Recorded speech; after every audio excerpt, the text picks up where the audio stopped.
Good evening, ladies and gentlemen. I see we've got 500-600 of you guys watching.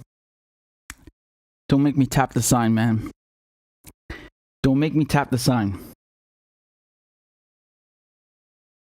We've got 600 people watching, but only 300 likes. Please, those among you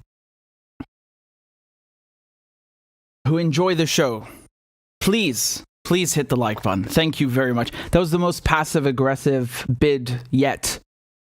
So there we go. The number's going up. And most important of all, please tell me where you guys are tuning in from. Tell me where you guys are watching from, what state, what country, what city. Every time I ask the Americans where they're watching from, they always say the state, which I love. But that makes sense. You know, the US is an État continent. It's a state continent. So it's absolutely huge. And there we go. It starts exploding. Texas, Russia, India, Mexico, Washington, D.C., Indonesia, Michigan, Florida, Chile, Slovenia, Scotland, Sweden. I can't read it. It's too fast. There we go. The whole point is that that it goes so fast that I can't even read it. Well done, well done, well done. Thank you. We've got greetings from all over the planet, basically. Japan, Michigan, Toronto, St. Petersburg, Mexico, Serbia. Wow, wow, wow.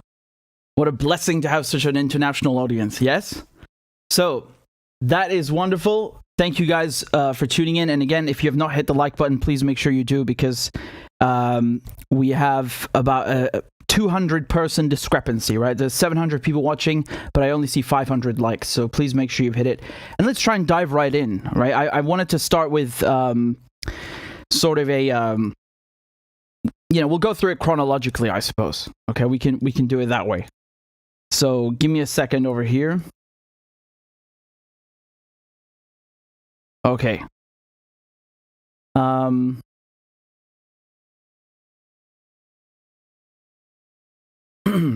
Right. Let's talk about the signing ceremony where the Russian president, Vladimir Putin, he officially approved, these 4 Ukrainian regions joining the Russian Federation, annexing them. I mean, I did many videos on this, going into detail about it, but I still wanted to bring you up to speed on how this went. So just to remind you very briefly, for those of you who haven't been following, we're talking about Luhansk, Donetsk, Zaporizhia, and Kherson, right? So 2 of them, I told you in DPR, LPR, the question that was on the referendum was, do you want to join the Russian Federation or become a subject of the Russian Federation? And that was what's on the ballot, because, those republics were declared a couple of months ago. And I think up until now, it's just Syria who's recognized them, right? So when it comes to Kherson, Zaporizhia, the question was worded differently. It was, do you wish to become an independent republic and then become a subject of the Russian Federation? Whatever. The result is the same. And we went through the referendum results together. It was overwhelming majority to join. And I'll show you the international response in a second, but let me show you Putin signing here. This was the ceremony, okay? And this is a short clip.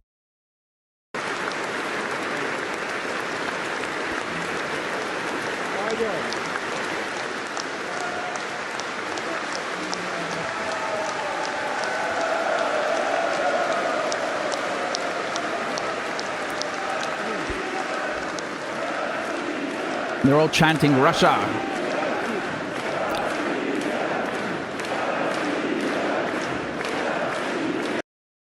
Here he is signing it.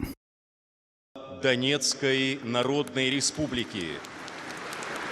Денис Владимирович Пушилин. Глава Луганской Народной Республики. Донецкой. Official. Okay? It's official. And here was the response.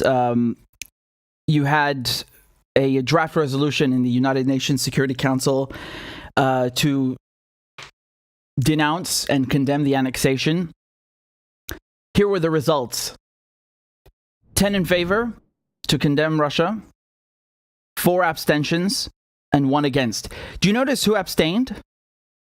China, Brazil, India, Gabon.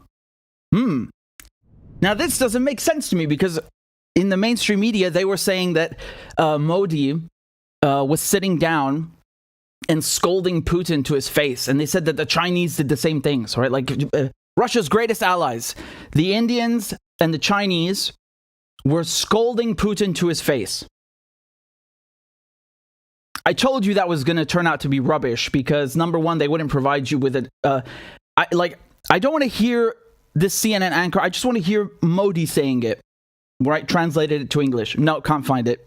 So you're hearing Western, anchors who are from legacy media just telling you what they want to hear from India. But no, India is not going to condemn Russia. You know why? Because they refused to do that the entire time since day one. They won't pass or vote any resolutions in the General Assembly or in the Security Council that condemn Russia or go against Russia's interests, right? Remember, Brazil and India are also BRICS countries. When we say BRICS, we're talking about Brazil, Russia, India, China, South Africa. So these are a group of countries, you can dub them many ways, emerging economies, whatever. They're the future, right? Very simply put.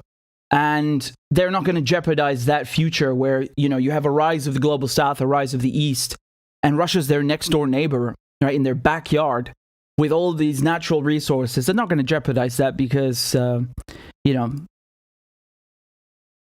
don't see any avenue with the West.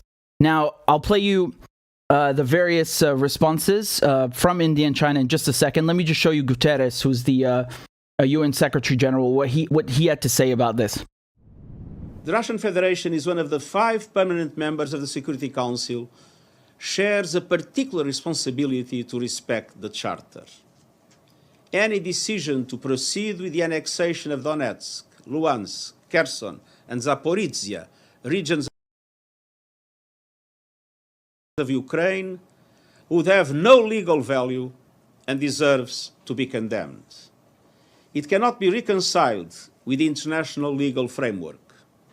It stands against everything the international community is meant to stand for. It flouts the purposes and principles of the United Nations. It is a dangerous escalation. It has no place in the modern world. It must not be accepted. The position of the United Nations is unequivocal. We are fully committed to the sovereignty, unity, independence, and territorial integrity of Ukraine within its internationally recognized borders, in accordance with the relevant UN resolutions. I want to underscore that the so-called referenda in the occupied regions were conducted during active armed conflict in areas under Russian occupation and outside Ukraine's legal and constitutional framework. They cannot be called a genuine expression of the popular will. Any decision by Russia to go forward will further jeopardize the prospects for peace. It will prolong the dramatic impacts on the global economy, especially developing countries, and hinder our ability to deliver life-saving aid across Ukraine and beyond. It is high time to step back from the brink. Wow, Your Excellency, Mr. Secretary General. Why have I never heard you speak like that about Palestine or Syria? I wonder. So here's what the Indian... By the way, just so you understand why there were only 15 votes, we're talking about the UN Security Council, not the General Assembly. So in the UN Security Council, like Guterres was just saying, Russia is has a permanent seat, but you basically have a rotating presidency and 10 members that change, whereas the permanent 5, the P5, that's the victors of World War II. It's China, the UK, US, France, and Russia. They always keep their permanent seats, and they also have veto power. Now, me personally, I think that this is one of the biggest flaws in why the UN does not work, is because you have countries like the United States protecting Israel with the veto power, right? So it's never going to work, right? And even when they do pass resolutions, they don't abide by them, which I'll get to in a second. But just so you know who's on the UN Security Council right now, as I mentioned, we have the P5 up here, and then you have non-permanent members right now. That does seem, just by chance, it does include India and Brazil, who are in the BRICS, as we were talking about. And you have a slew of other countries in there as well. Albania, Gabon, Ghana, Ireland, Kenya, Mexico, Norway, UAE. So here's what the Indian ambassador said to the UN. Is deeply disturbed by the recent turn of developments in Ukraine. The path to peace requires us to keep all channels of diplomacy open. India's Prime Minister has also emphasized that this cannot be an era of war. Keeping in view the totality of the evolving situation, India decided to abstain on the resolution. India is deeply disturbed by the recent turn of developments in Ukraine. We've always advocated that no solution can ever be arrived at. I'm going to translate what she's saying. She's saying Russia's too valuable to condemn. And so we are not going to go against either one. And here the Chinese basically say the same thing. Fourth, the current crisis in Ukraine is a result of the accumulation and interplay of various conflicts and tensions over a long period of time. Facts have shown that political isolation, sanctions, and pressurization, fueling the tensions, and bloc confrontation will not bring peace. Instead, they will only worsen the situation and make. Yeah, so you see the language that the Chinese are using as well. They say we respect the sovereignty of both sides. They don't just say Ukraine, which again doesn't even make sense, because if you're like Guterres, you're just saying we only respect Ukraine's sovereignty. Well, fine, but what about shouldn't you respect Russia's as well? You were just talking about the UN Charter. Of course, in the West, it's pick and choose whose sovereignty you respect. It's very, very difficult for me to take people, or shall we say bodies even. It's not just the ambassadors, like I'm going to play the UK ambassador in a second, but it's really difficult to take them seriously when they're coming out against Russia, because think about this.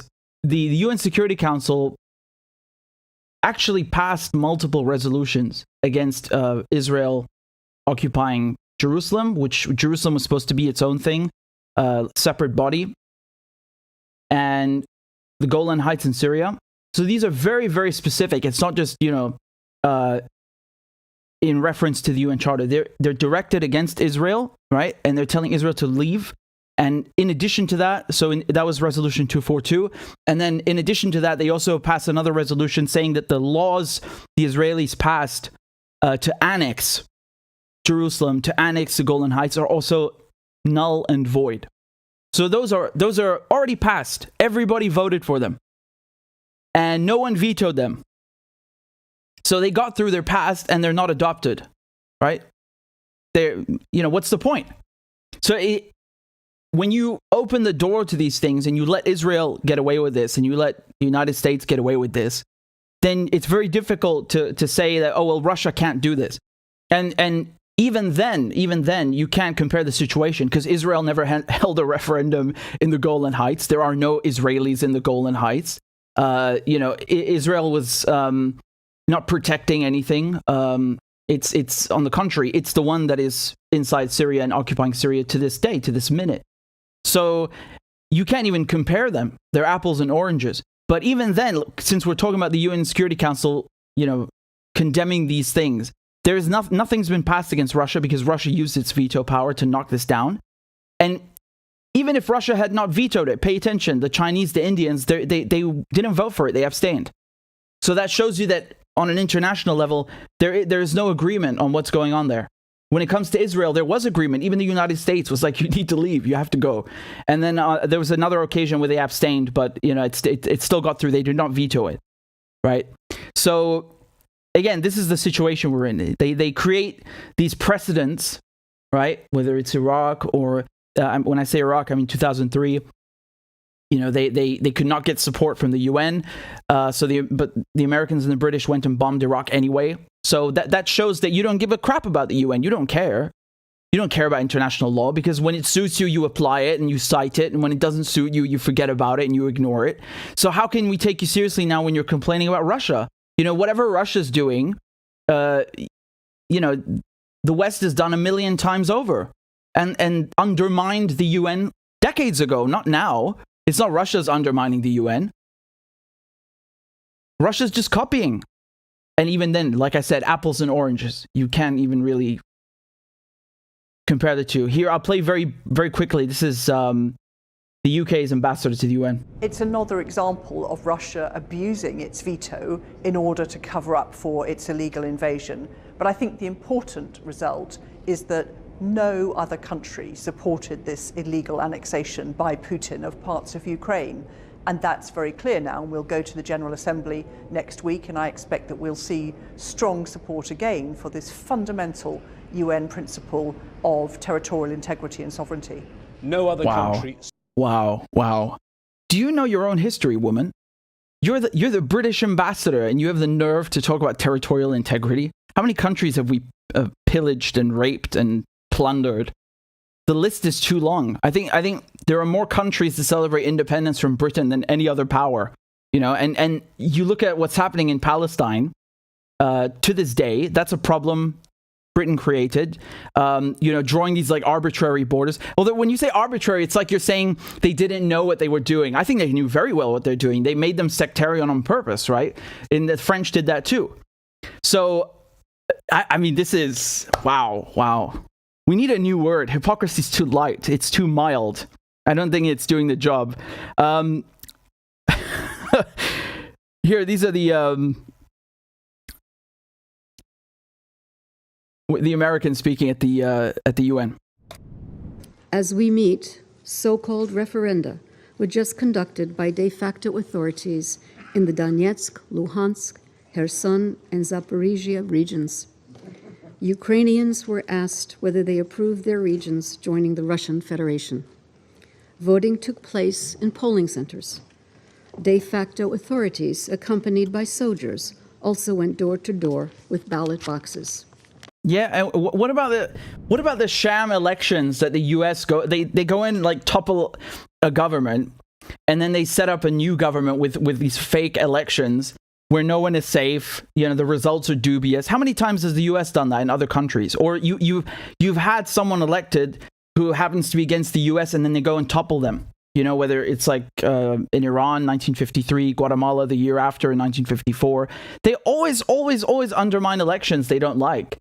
So I'm having a really, really difficult time knowing the selective application of international law by the British and Americans, taking them seriously now, right? If you do this every year and that's your foreign policy, you can't point fingers at Russia. It just doesn't make sense. And the UN, again, I don't want to go after Guterres specifically because he's not the individual. He's not the problem. It's just that the UN fundamentally it's not working properly, you know. And they've allowed these things to go on for many decades, and no one does a thing about illegal annexations and so on when the West carried out. So, like I said, they opened the door to this. You reap what you sow, and you know, unfortunately, it's not just about who does this land belong to? You have millions of people that become refugees. You have infrastructure being destroyed. There's war. There's chaos. And this is what's really bad and it destroys lives, many lives. So that's the human cost that you also have to factor in. And, you know, I think that when you look at a situation like this, you think, okay, well, there has to be a diplomatic settlement, right?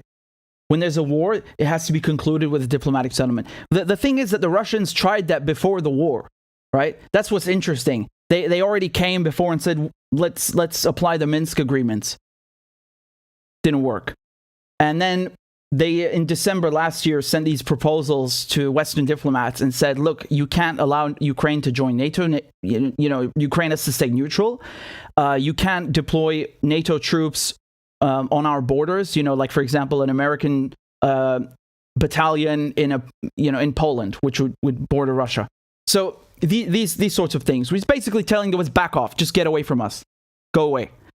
And they told the Russians non-starter. That was the term they answered with, non-starter, which basically means piss off. So when the Russians tried diplomacy over and over, they told them to piss off. And then this happens, and you got to look at the chronology here. Very difficult to take these Western diplomats seriously. It's very, very difficult. And again, I've done many videos about the referendum and what's happening in Ukraine, so please go watch those. And I'll continue with what happened afterwards. So, I see we've got 1,500 people watching. Please make sure you guys hit the like button, because we only have 800 likes. So, there's about half of you, roughly half, that have not hit the like button. Please oblige me, and I would be very grateful. So, what happened after this? Well, let's get to it. Give me one moment.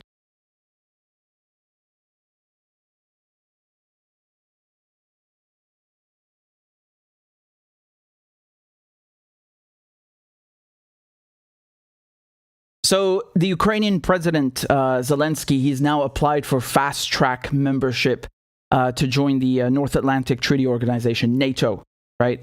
So let me just play you this clip quickly here, where he's signing the paper in front of the cameras, right?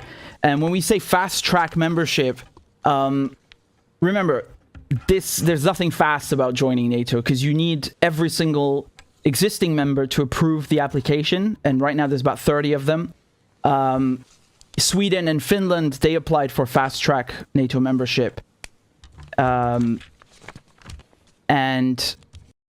that was a huge scandal in and of itself, because, those countries have maintained a neutral stance for a long time, and they suddenly, threw that out the window and decided to join NATO. And then Germany, of course, which, everybody tried to disarm and prevent from ever being able to cause another world war or Holocaust, is now suddenly allowed to spend 100 billion euros on its military. That's more than Russia, by the way. So now Zelenskyy wants to join NATO. And, we come to the crux of the issue, which is that the expansion of NATO has always been a problem for the Russians, right? And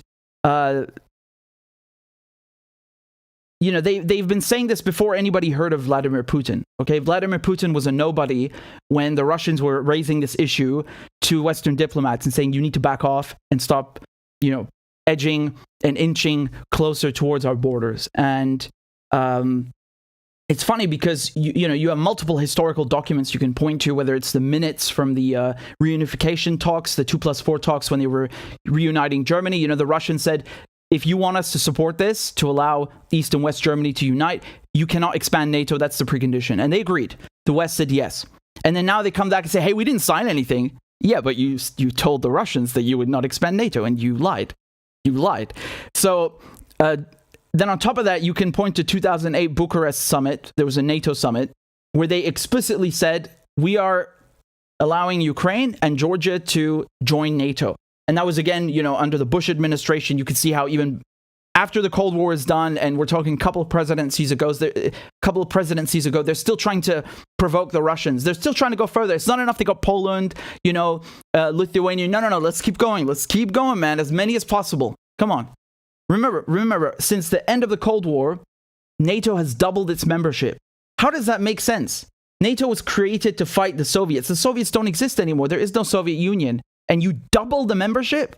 Double, not grow it by a little bit, double it. No wonder the Russians are pissed, man. I'd be pissed. Now, it's funny because if you raise the 2008 Bucharest summit, they say, oh, that's Russian propaganda. And funnily enough, the head of NATO himself references it today, where he says, look, man, we told them it's okay in 2008, and we have an open door policy. Now, of course, he's not giving away the whole game. I'll play you his response to a question. Okay, this is Stoltenberg. Membership. My question is NATO ready to consider that kind of applications? And the second part of the question, is it possible to consider the speedy procedure for that kind of membership, like it was done for Sweden and Finland? Thank you so much. Every democracy in Europe has the right to apply for NATO membership, and NATO allies respect that right. And we have stated again and again that NATO's door remains open, and we have demonstrated that over the last years. NATO allies, when they met at the NATO summit in Madrid, stated also very clearly that we support Ukraine's right to choose its own path, to decide what kind of security arrangements it wants to be part of. Then a decision on membership, of course, has to be taken by all 30 allies, and we take these decisions by consensus. Our focus now is on providing immediate support to Ukraine to help Ukraine defend itself against the Russian brutal invasion, and then that's the main focus and the main effort of NATO allies as we speak. Associated Press. So you notice how he doesn't give an unequivocal yes. He's saying that, well, look, we have an open door policy, but he's not saying yes.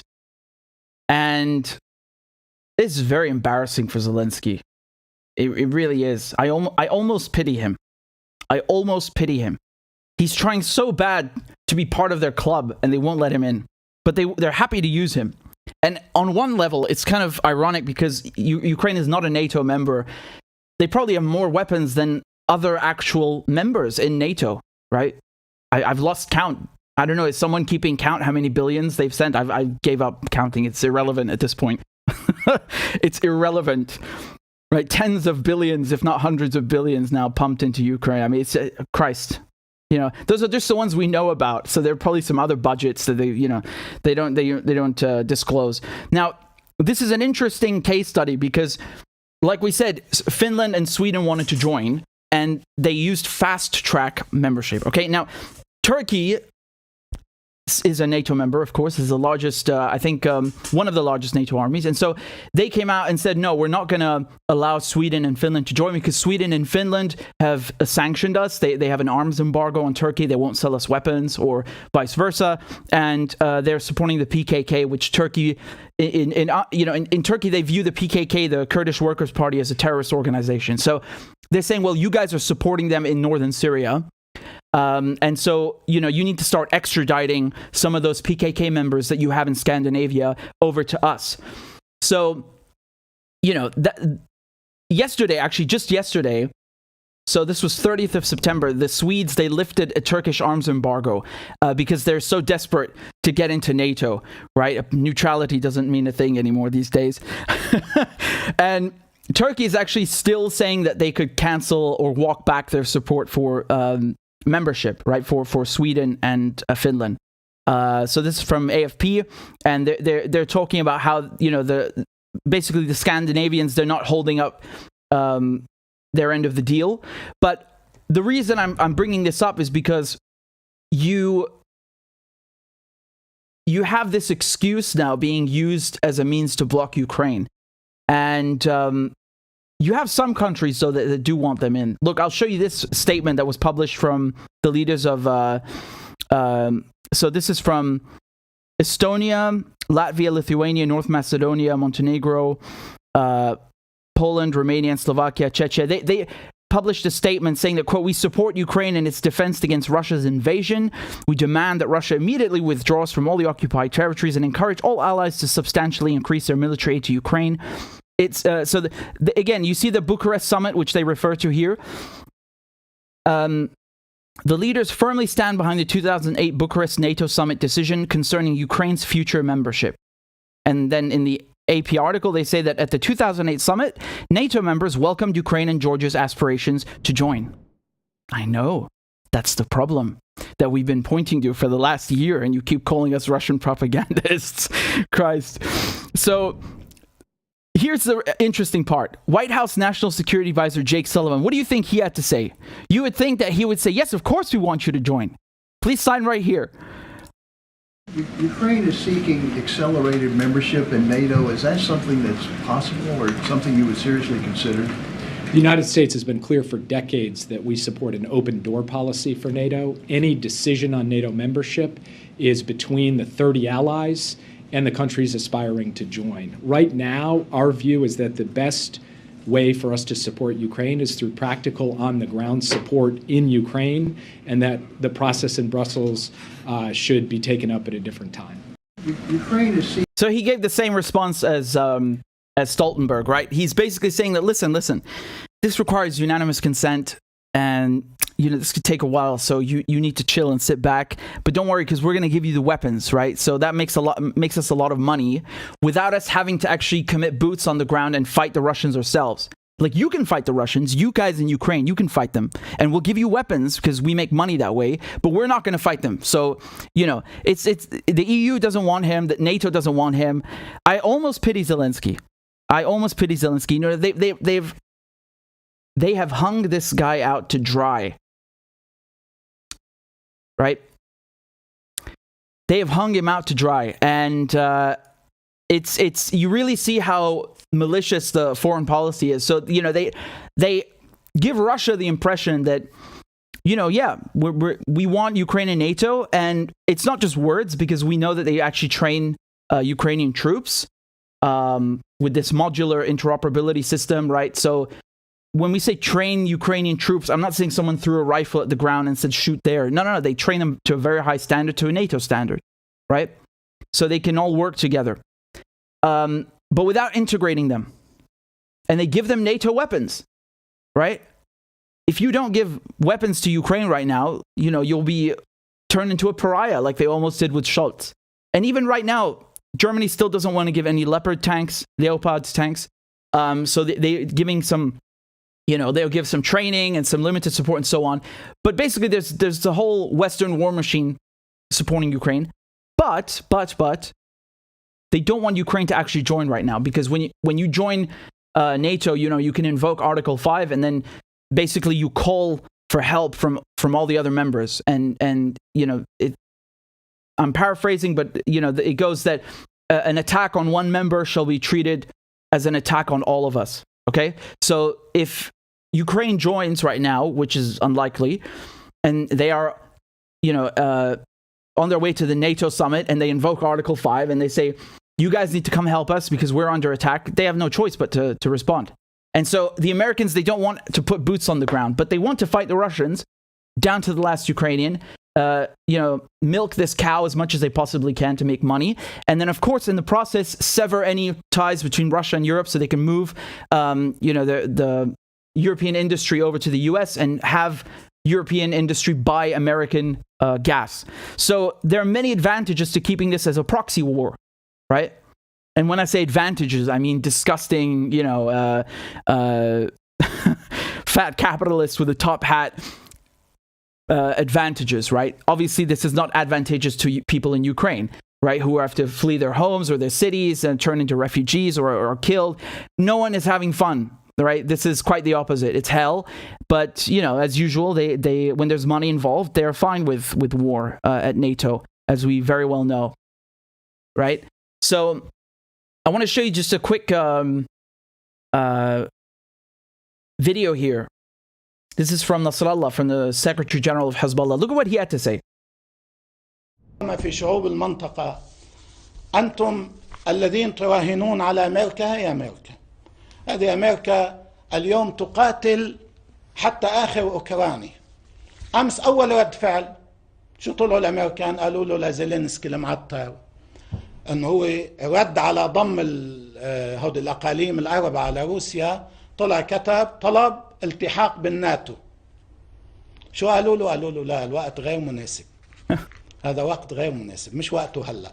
ليه؟ لأنه التحاق أوكرانيا بالناتو يعني أمريكا ملزمة أن تقاتل روسيا.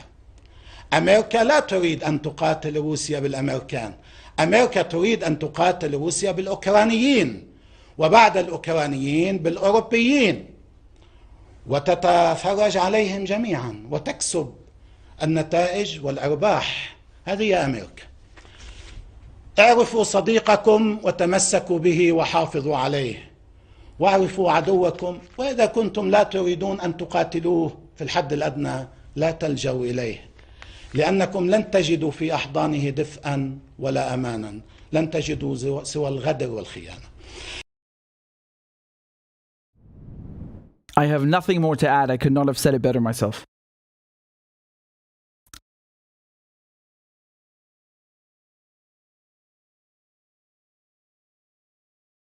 let's comment on Putin's speech. Let's talk about Putin's speech. I'm going to play bits of it and comment as we go along, okay? So this was a very important speech with a lot of nuggets in there. So let's take a look. Here you have people who believe they are part of Russia because of their language, their history, their civilization. For hundreds of years they lived in the united territory, and they yearn for their historic motherland. For 8 long years, these people have suffered the bombing, the shooting, and no one, and they were subject to calls for hate against anything Russia. This is a message for Kiev and people in the West, people living in the territories of Donetsk, Luhansk, Kherson, and Zaporizhia. They are our citizens forever. So this speaks to the mentality in the Donbass and Russia that, you have, and again, we looked at this map together with the ethnic Russian population. You have a majority in some cases, not everywhere, but especially in Crimea, you have a majority. And then when you look at the Donbass region, 58%, it can be quite high, right? And there was a famous quote, I don't know if it was Putin or someone else, but it always stuck with me that, when the Soviet Union ended, overnight you had all these tens of millions of Russians that suddenly woke up in a new country.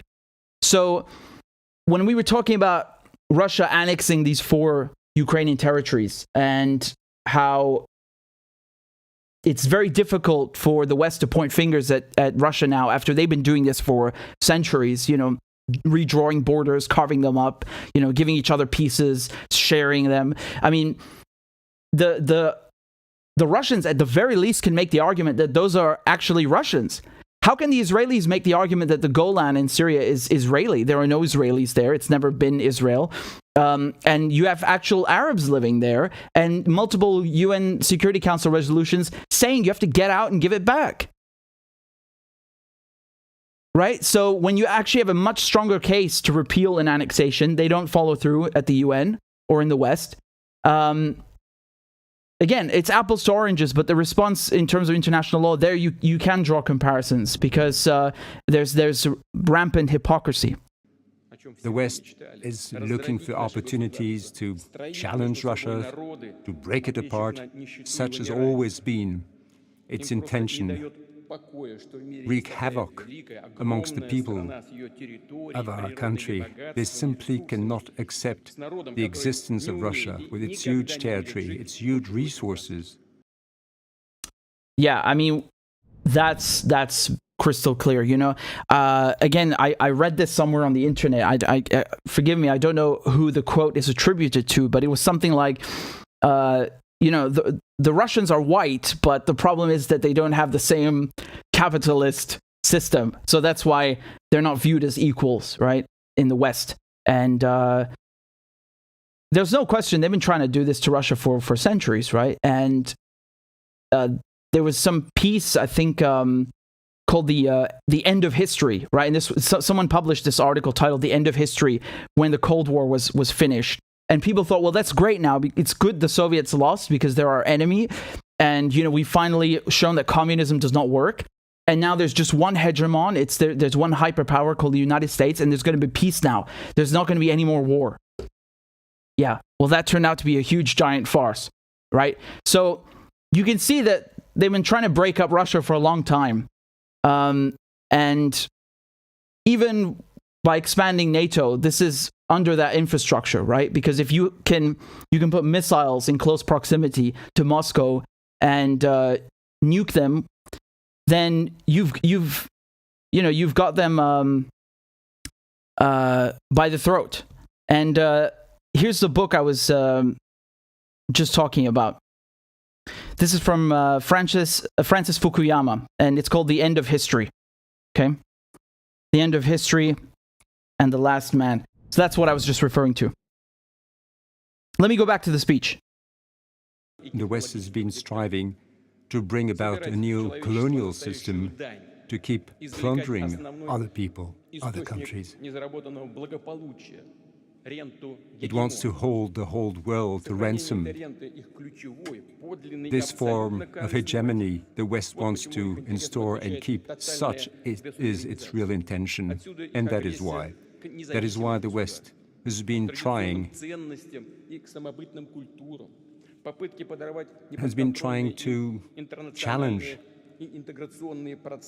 the democratic process, has been trying to support separatist movements, because the West simply will not accept such integration.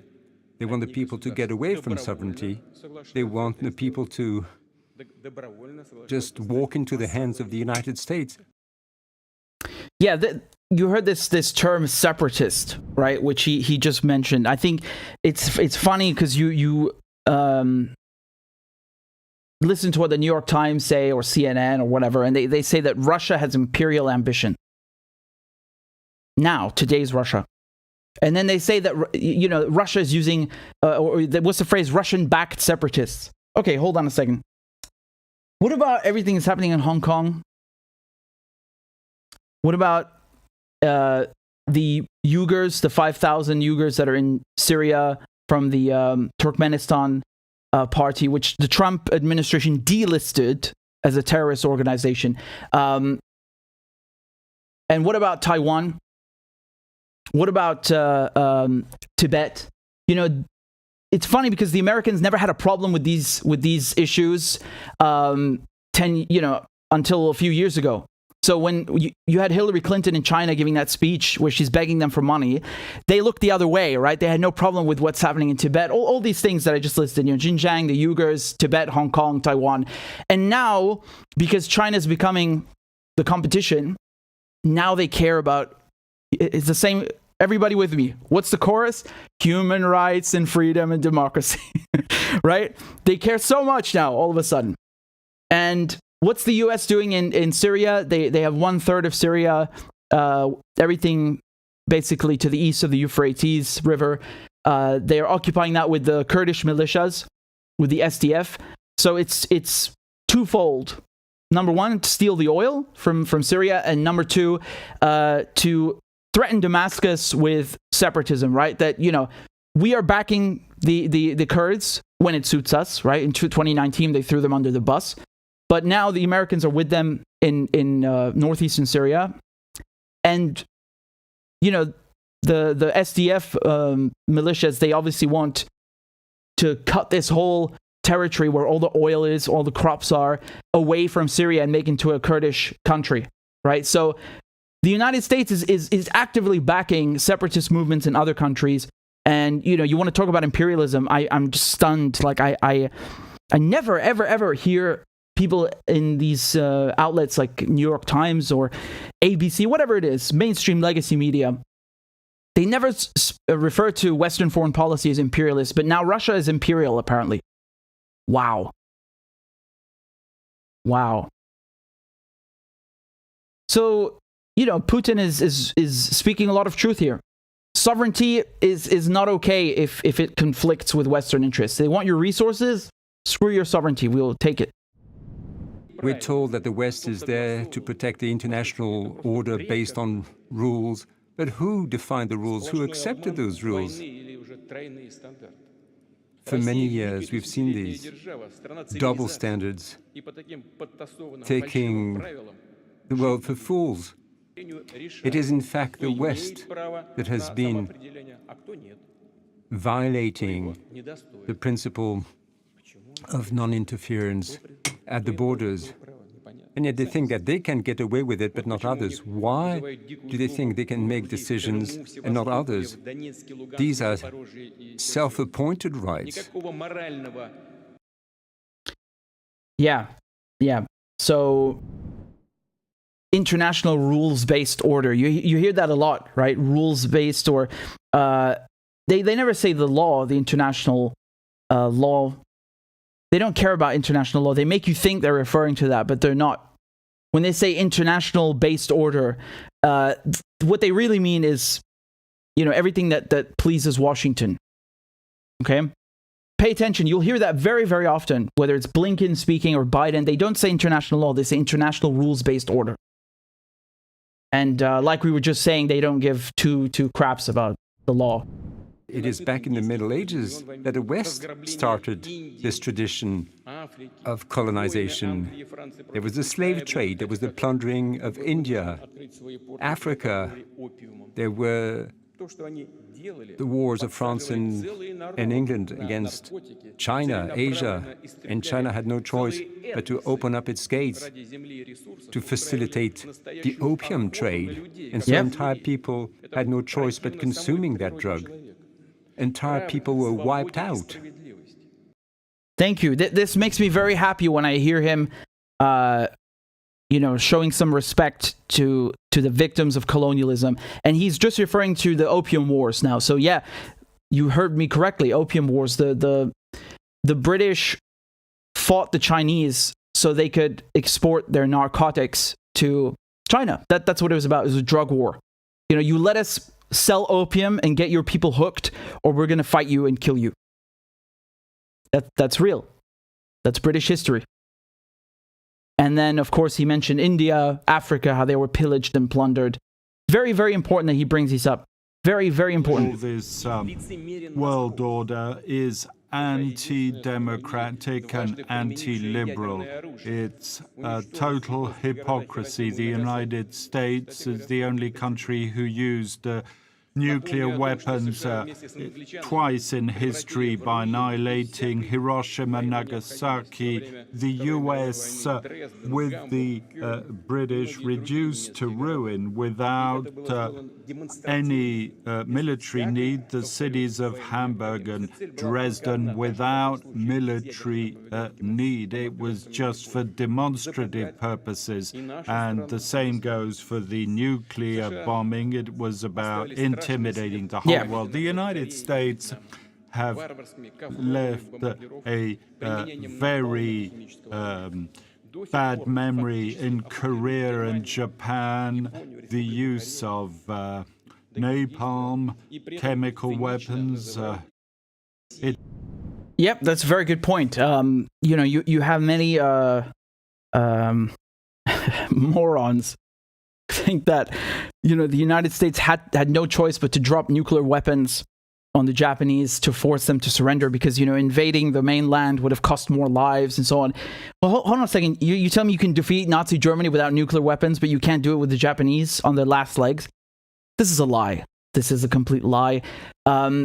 Anyone with one brain cell and a little bit of knowledge of history knows that this was meant as a show of force, right?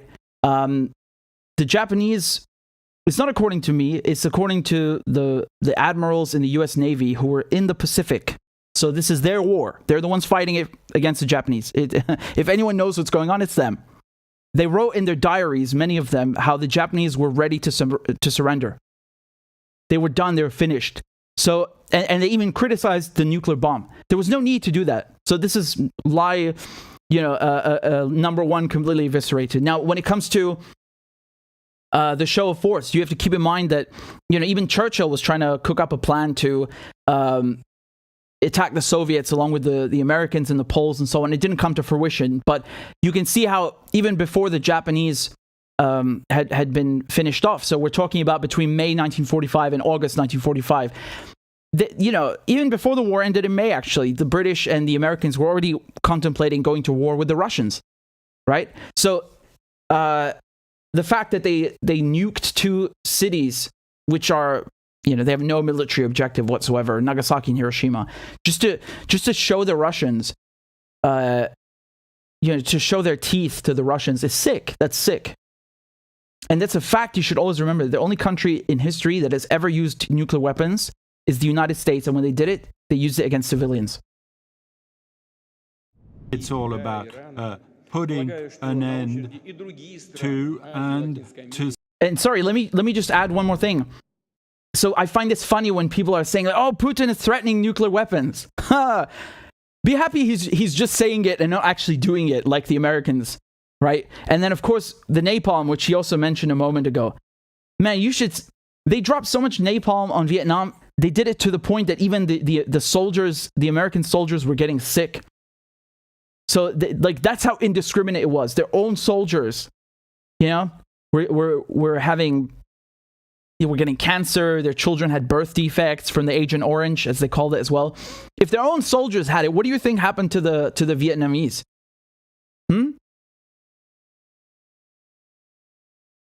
And the cluster bombs. He didn't mention the cluster bombs, but they used those in Iraq as well.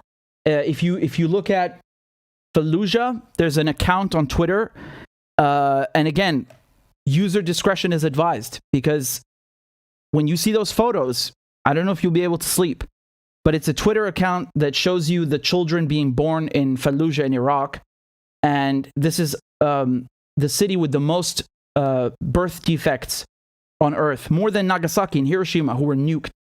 And the children there have these birth defects because the Americans used so much depleted uranium, because it has better armor-piercing capabilities, and also white phosphorus. They use so much of this stuff that right now, in 2022, children are still being born with defects from 2007, from 2003, from ammunition used back then. That is so sick. Scupper any form of attempt to sovereignty. It affects Syria, Iran, African states, as well as partners and allies of the United States. As soon as they don't like something, well, the Americans will order sanctions against a bank, a company. This is a practice which will spread.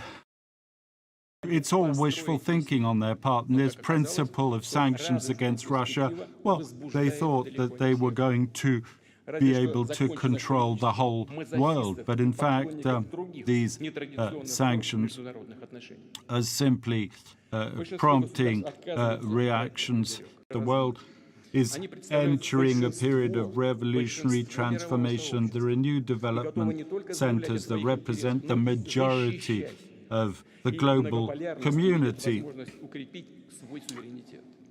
They are defending a multipolar world. We sense very much the support of these people, and we also sense that there's an anti-colonialist movement that is developing throughout the world against this unipolar hegemony, and it's that force that will determine the future of global geopolitics.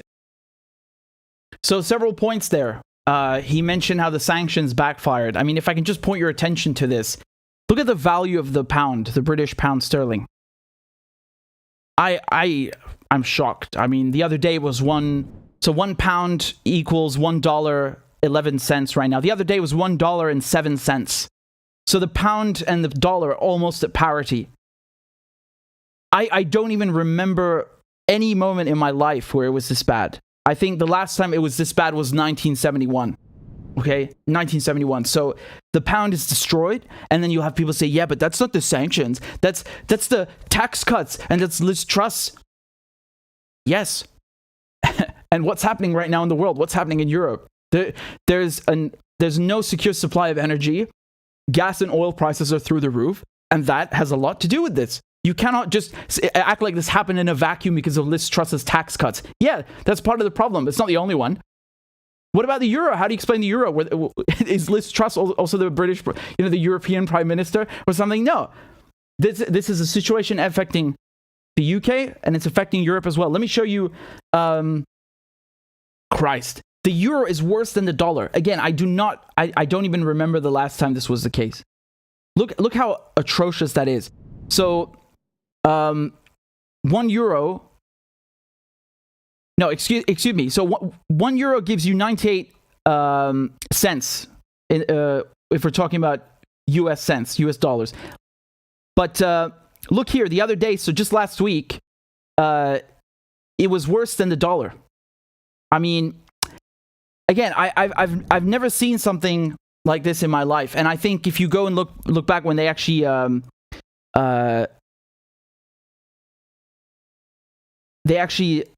got a bunch of countries like Austria and so on to adopt the euro. I think it was actually that bad back then. So we're talking about 20 years, 25 years ago.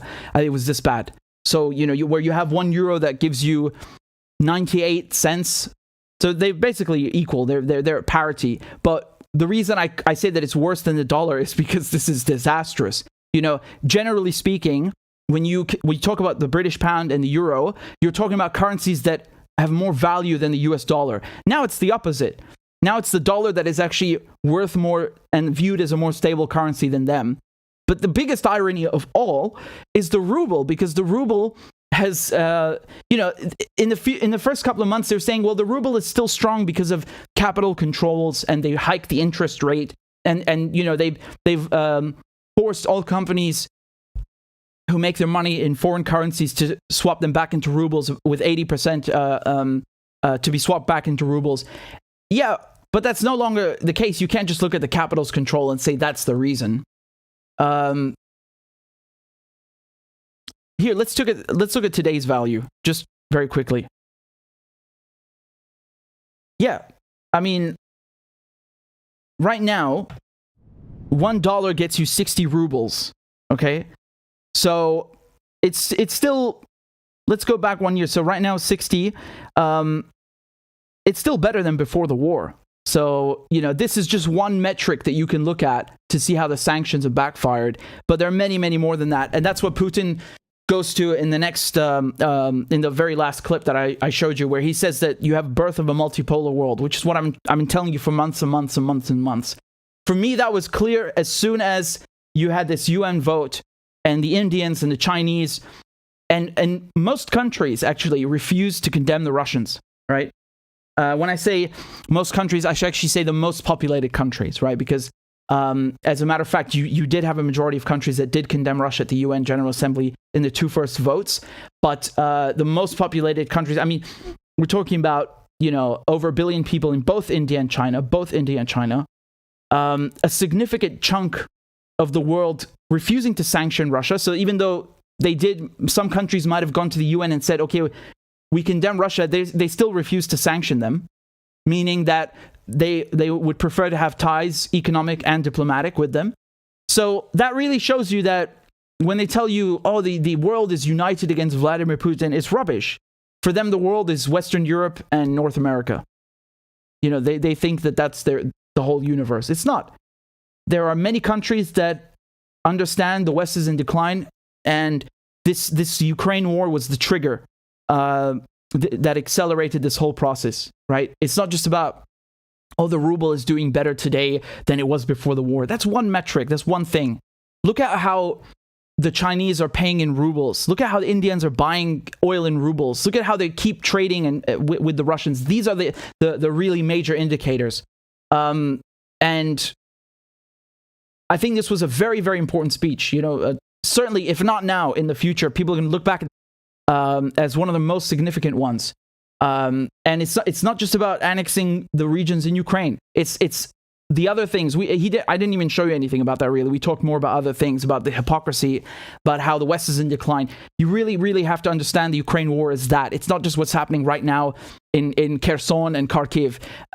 It's the ripple effect across the globe. That is what you have to understand and take away from the Ukraine war. Speaking of what's happening on the battlefield, give me a second. I will bring you up to speed right now. So, by the way, I see we've got about 2,000 people watching. Please make sure you guys have hit the like button. I see we've got 1,200 likes. So there's 700 of you that have yet to press the like button. Please make sure you do. It's the thumbs up icon that you see underneath the video. I see some of you have sent some donations. Please let me read the comments to you and the questions. Give me 1 second. We have one here from Mahmoud, and Mahmoud says, thanks for your work, Richard. Thank you. Tony says, this is an inflection point for the world. Yeah, absolutely. Absolutely. Tish says, nations have never had a chance to utilize their resources for themselves because the British and Americans, because of the British and Americans. Yeah, I mean, let's throw the French and Dutch in there as well, but yeah, the point is taken. Tish also says that Russia has stood fast against having their resources robbed, so in the Americans' eyes, they're evil. The US goal is to control global resources. Yeah, it's the same blueprint, right? Whether it's you're looking at the French 300 years ago or the British 200 years ago, it's the same blueprint over and over. Yeah, it's all about resources.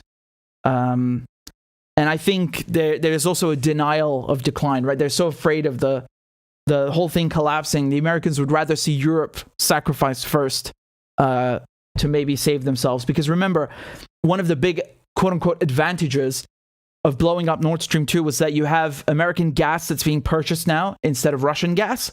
So, direct, very clear, unequivocal profit incentive. And then on top of that, you have European industry being shipped to the United States. So that means more investment in the US. That means, more R&D in the US. That means more workers potentially going to the US, more branches being opened, more headquarters, more offices, etc., etc. So it offers them both prestige and an economic advantage. So many, many incentives. And of course, the number one, it's not just about money. It's to make sure that the Russians have no bridge to Europe, that these ties are permanently severed. Heremia, thank you for the sticker. And Darren says, I was saving these $10, but my man Richard, hard work deserves it. Thank you, I appreciate it. You're very kind. Tish says, in solidarity to protect the truth. Oh, this was actually from the last one. I didn't read it, so I'll read it now. It says, hashtag free Assange, love to Stella and her boys. Please remind folks that AI keeps out the large numbers of supporters of Julian's case, so do not relent. I'm trying to figure out what AI, you mean artificial intelligence? What do you mean exactly? It will click in a second. Sometimes because I'm thinking about what I'm going to talk about next, so it's going to click in a moment. But thank you, Tish. I appreciate the donations. You're very kind.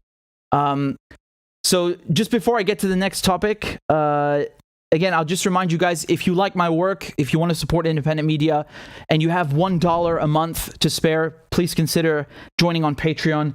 I don't do like special deluxe content or whatever. Everything I do is free, and if you are able to support, then I'm grateful. So that's how I roll. And speaking of which, we actually have Delbert, who's just joined on Patreon. Delbert, thank you very much for supporting the show.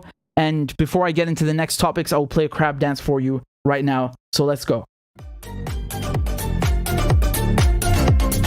Clap for that, you stupid bastard. Corn Pop was a bad dude, and he ran a bunch of bad boys. Listen, fuckhead, you have fucking crossed the line, claiming I'm the enemy. You got that, you goddamn son of a bitch? I don't give a fuck what you think, bitch. Good morning. Sunday morning.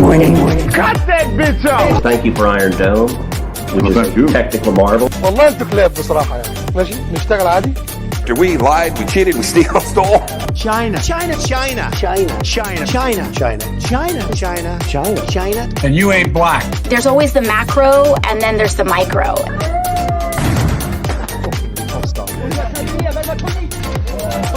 Do not come. Do not come. I'm gonna come. You talking to me? Ladies and gentlemen, I'll have two number 9. Number 9 large. we got him. I told myself, I know it's not. I've fallen, and I can't get up.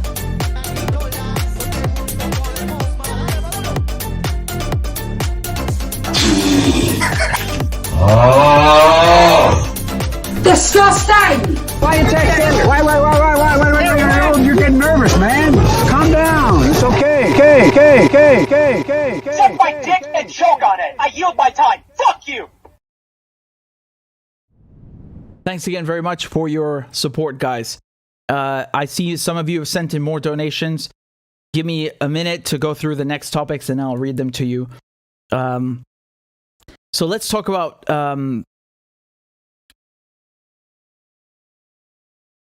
the battlefield, what's going on there, okay? Let me just bring you up to speed briefly on the situation in Ukraine. This is from the New York Times. They're saying that Russian forces withdrew from the strategic eastern city of Liman on Saturday, a significant setback for Moscow just a day after President Putin declared that the region where it lies was now part of Russia. The battle for Liman, a city in Donetsk province with a pre-war population of 20,000, is particularly poorly timed for the Kremlin, coming shortly after Putin illegally declared the annexation of 4 regions in Ukraine, where battles are still raging, and a month after Kiev's victories in the country's northeast. Again, I'm sorry, but I can't help but wonder and just, it's incredible how everybody suddenly has found their tongue, whether it's the New York Times or Mr. Stoltenberg at NATO. They can see so clearly all of a sudden. They know what an illegal annexation is. They know what a brutal war of aggression is, right? What a pity they don't know this when they do it themselves, right? When they do it in Iraq, when they do it in Palestine, when they do it in Syria. What a shame, right? Their vision has been clouded. So hours after Ukraine's defense ministry said its forces were entering the city, Russia's Ministry of Defense said that it had made the decision to pull out of Liman. So this was a post on Telegram that said that, quote, due to the risk to be encircled, the Allied forces were withdrawn from the city to more advantageous locations. So why is this city significant? Well, it fell to the Russians in May, and it serves as a rail hub that flows into Donbass, the mineral-rich region in the Donetsk and neighboring Luhansk provinces. So, the other reason that it's very significant and why I'm telling you about this is because this is technically Russia now, right? So, just look at here. I'm trying to pull up their own map and scroll back up. So, Russia annexed this, so now they're having to retreat out of it. Which is normal. Like, I just want to be clear. In wartime, you have true positions that shift around. So this could also just be temporary. But I think what they're trying to do is basically they're trying to make fun of the Russians by saying, "Oh, look, they annexed this, and now they've been forced to retreat because they're losing on the battlefield." Well, you saw how for a couple of months we had a stalemate. The Russian troops and Ukrainian troops, or NATO, shall we say. Let's be clear with one another.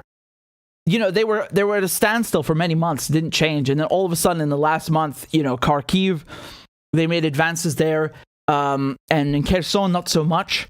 So it could change, but I think it's a bit naive to only view this as what's happening on the ground there. As I told you, the Ukraine war is being fought on many fronts. It's not just the Donbass region. There's an economic war that's being fought. There's the entire West at stake here, not just declining, but you see the pipelines being sabotaged, and the United States sort of drawing a line in the sand and saying, yes, we are ready to sacrifice you. And they still don't understand. They still don't seem to understand. Here's Zelenskyy. Станом на 12:30 Лиман зачищено повністю. Дякую нашим військовим.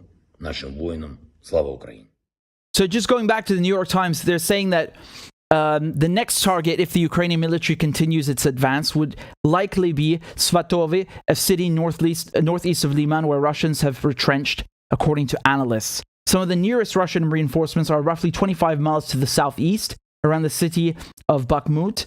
Wagner Group, an infamous paramilitary unit that reports directly to the Kremlin, has battered the Ukrainian defenders there, but has failed to seize significant parts of the city.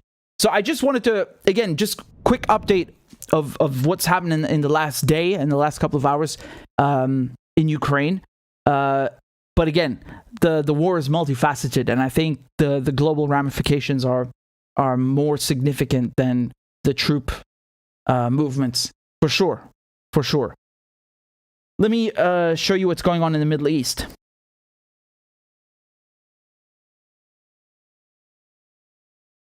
Actually, hold on. I'll get to the Middle East in a second. There's one last thing I forgot. Hold on. Here's Biden. You ready for a laugh? Someone asked Joe Biden about Nord Stream 2 and Nord Stream, both pipelines were blown up, okay? So a reporter asked Joe Biden whether he'll come out and say directly that it was Russia that blew up the Nord Stream pipelines. Take a look at his response. Do you hold Russia responsible for the rupture of the Nord Stream pipeline? Let's stick with this, okay? This is an important international issue. There's a lot of important international issues, but we're here to talk about America. What the hell? What the hell was that, man? What was that? This is so shady. Let's talk about this. What the hell were you talking about that is more important than this? Were you attacked by aliens? What the hell was that? By the way, I published this on In Context, okay? So that's my outlet, which you should go follow because it's full of videos like this, okay? So In Context, look for it on YouTube and Twitter. You'll always see great clips like this every day. Now, the shady thing is that, you know, they've been blaming Russia for blowing up its own pipelines, which, yeah, sounds ridiculous because it is ridiculous. And when he's directly asked, will you say that it's Russia? He won't say it. I think this shows that the Americans did it, or the West did it, or at best, you remember how the Ukrainians took out these Russian generals, and they took out the Moskva, this Russian flagship in the Black Sea?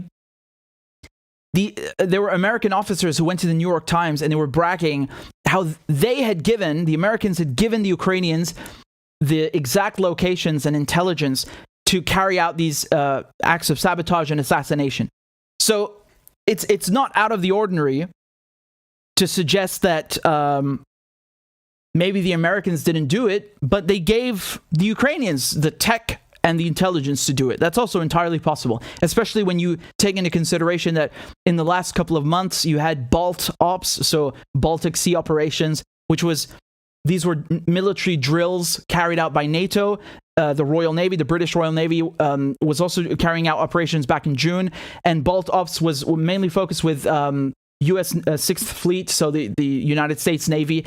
I mean, my point here is that in the Baltic Sea, where the Nord Stream pipelines are, you've had both the British and the Americans conducting drills there in the last months and using underwater unmanned vehicles. So when we talk about drones in the sky, you call them unmanned aerial vehicles. Underwater, it's unmanned underwater vehicle. It's still a drone, right? And they say it's for mine hunting, which, yes, that's like saying, well, that drones don't kill. We just use this for intelligence and for observation. No. I'm sure you have underwater drones that can demine parts of the sea. I'm also sure you have underwater drones that kill people and blow things up. So I think it's very important to put that into context. And especially when, you have the former director of the CIA who's going on CNN and saying, well, the Russians, they have the technology to do it. Yeah, well, so do you. But who has the incentive to do it? That's the question. Who has the incentive to blow up Nord Stream? The Russians? Nord Stream 2, that's just one of them. Nord Stream 2 cost $11 billion. Guess who paid for half of it? Russia. Nord Stream 2 never even got to take off. And in the New York Times, they lied, by the way. They said that Germany blocked it after Russia invaded Ukraine. That's a straight up lie. Germany blocked Nord Stream 2, or I should say America blocked Nord Stream 2 for Germany 2 days before there was any Russian soldier in Ukraine. It was on February 22nd. Okay? So Nord Stream 2, they spent all this money building it. They're not pumping gas anymore anyway through Nord Stream 1. Why would the Russians blow it up? They have no incentive to do that. It's the Americans. And I want to show you Blinken over here. Take a look at what he had to say. He's happy, right? He's coming out and saying it now. So this is U.S. Secretary of State Blinken. This is also a tremendous opportunity. It's a tremendous opportunity to once and for all remove the dependence on Russian energy, and thus to take away from Vladimir Putin the weaponization of energy as a means of advancing his imperial designs. That's very significant, and that offers tremendous strategic opportunity for the years to come.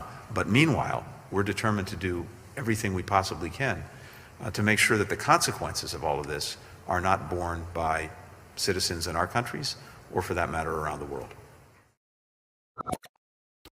Wow. Don't you love it when they take the mask off?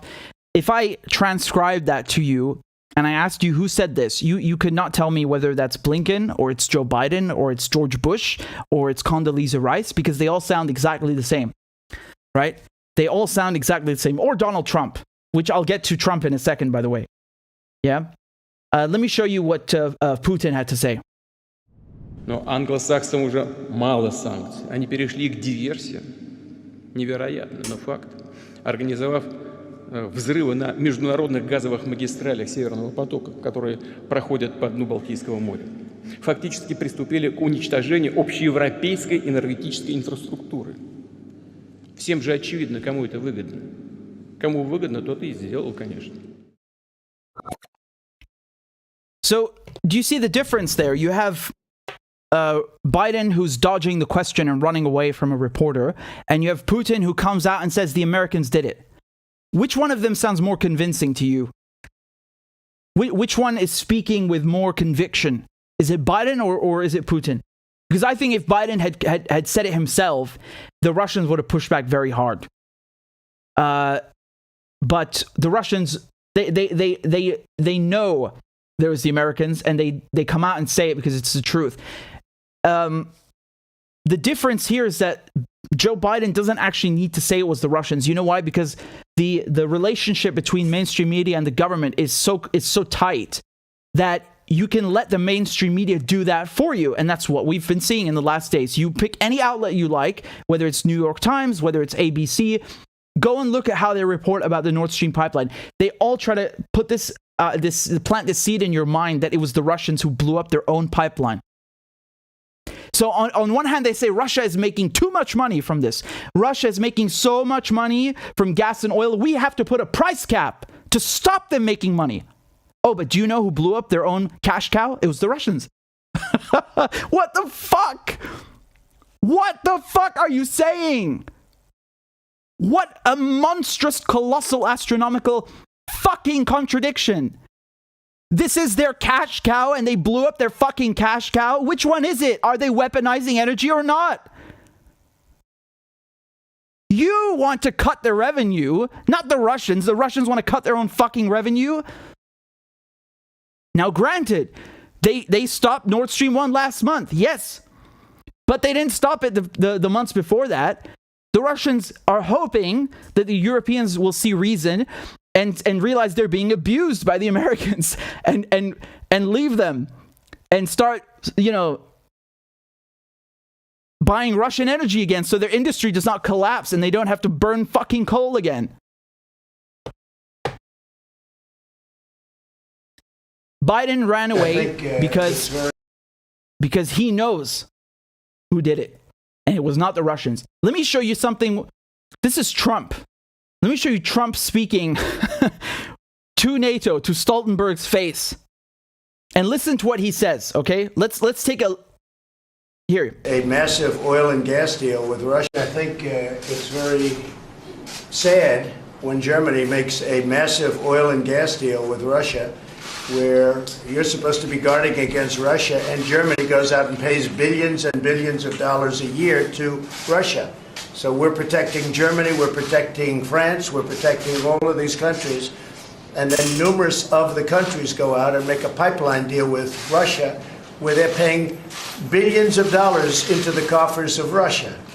So we're supposed to protect you against Russia, but they're paying billions of dollars to Russia, and I think that's very inappropriate. And the former chancellor of Germany is the head of the pipeline company that's supplying the gas. Ultimately, Germany will have almost 70% of their country controlled by Russia with natural gas. So you tell me, is that appropriate? I mean, I've been complaining about this. You get the idea. You get the idea. Trump is not happy. So he's telling the Germans, you guys are too dependent on Russia. We don't like that you're paying Russia all this money. Stop it. Does that sound like someone... Tell me right now in the comments, does Donald Trump sound like someone who cares about Russia's interests when he's saying that?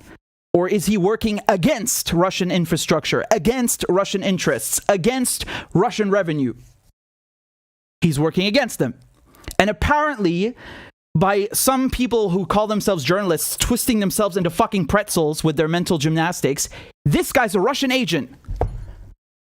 Wow. Wow. He's doing a pretty crappy job if he is. Jesus, I mean, they don't criticize Trump for, like, you know, murdering, almost starting World War III with the Iranians, you know, assassinating an Iranian general on Iraqi soil, or, you know, putting deadly, lethal sanctions on Syria. No. They agree with that. They like that. Now let's make something up. Russia. Yeah, okay. One more time. Let me just play this real quick. Do you hold Russia responsible for the rupture of the Nord Stream pipeline? Let's stick with this, okay? You know it was not the Russians. You know that. All right. Let me, since we're speaking about pipelines and gas and natural resources, let's go over to the Middle East for a second. Let me break down what's been happening there, okay? Because I've spoken about this before at great length, but basically, you know, the Israelis and the Lebanese have a problem with each other, specifically concerning the Karish gas fields, okay? So there's a lot of natural gas that's yet to be exploited, right?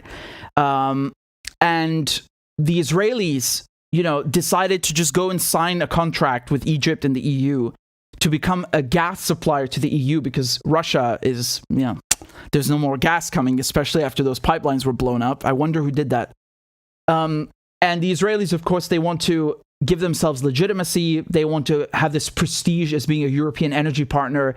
And of course, like everything Israel does, they stole the gas, just like they stole the Golan Heights from Syria. They stole who knows how many Palestinian homes and created millions of, you know, destroyed families and so on.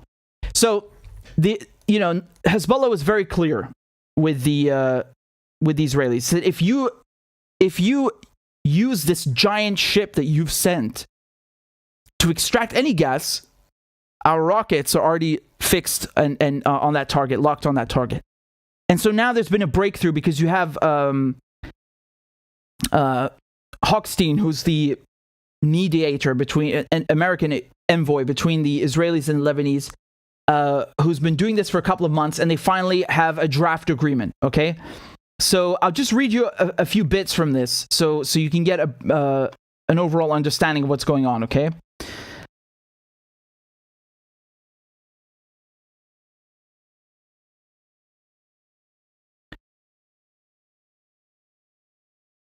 This is the giant ship which they sent, by the way, the FPSO, the floating production system that the Israelis sent there. Christ. You know, they thought they were going to get away with that, apparently. So you have a senior Israeli official who's saying that this impending agreement secures Israel's interests, okay? And it's very good for Israel. Because it's good for its diplomatic and security concerns, and they're also happy that because by signing this deal with Lebanon, they will get Lebanon to be less dependent on Iran, like as if that's the only reason Lebanon has any relationship with Iran for gas. What is this garbage? What is this garbage? Like, it's not about, we were gonna steal their gas. No. It's Iran.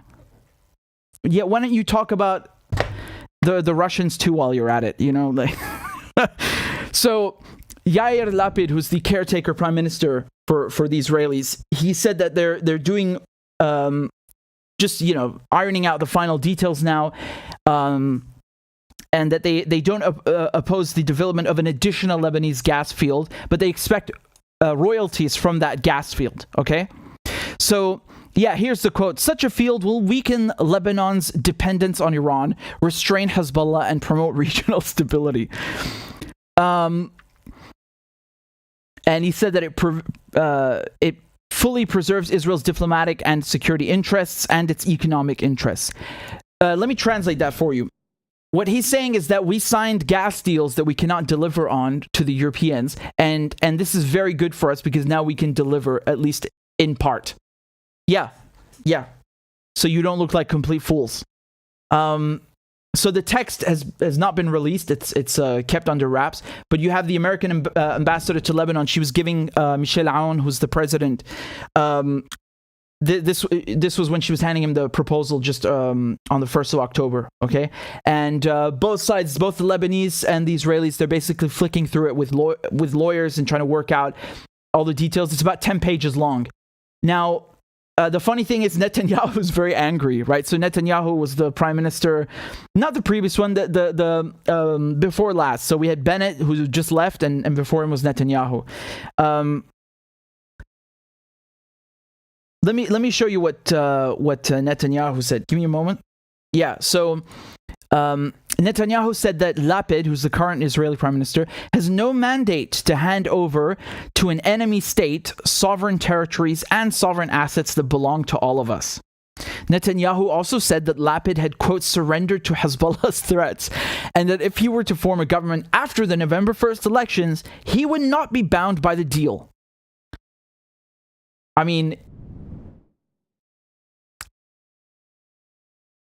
if I'm Lebanese and I'm reading that, I wouldn't be too confident with the Israelis, keeping their word. But anyway, which I mean, this doesn't even make sense to me how the Lebanese are signing an agreement with a country they don't even recognize. So Lapid responded to Netanyahu in a tweet saying that for 10 years, you have failed in trying to bring about this agreement.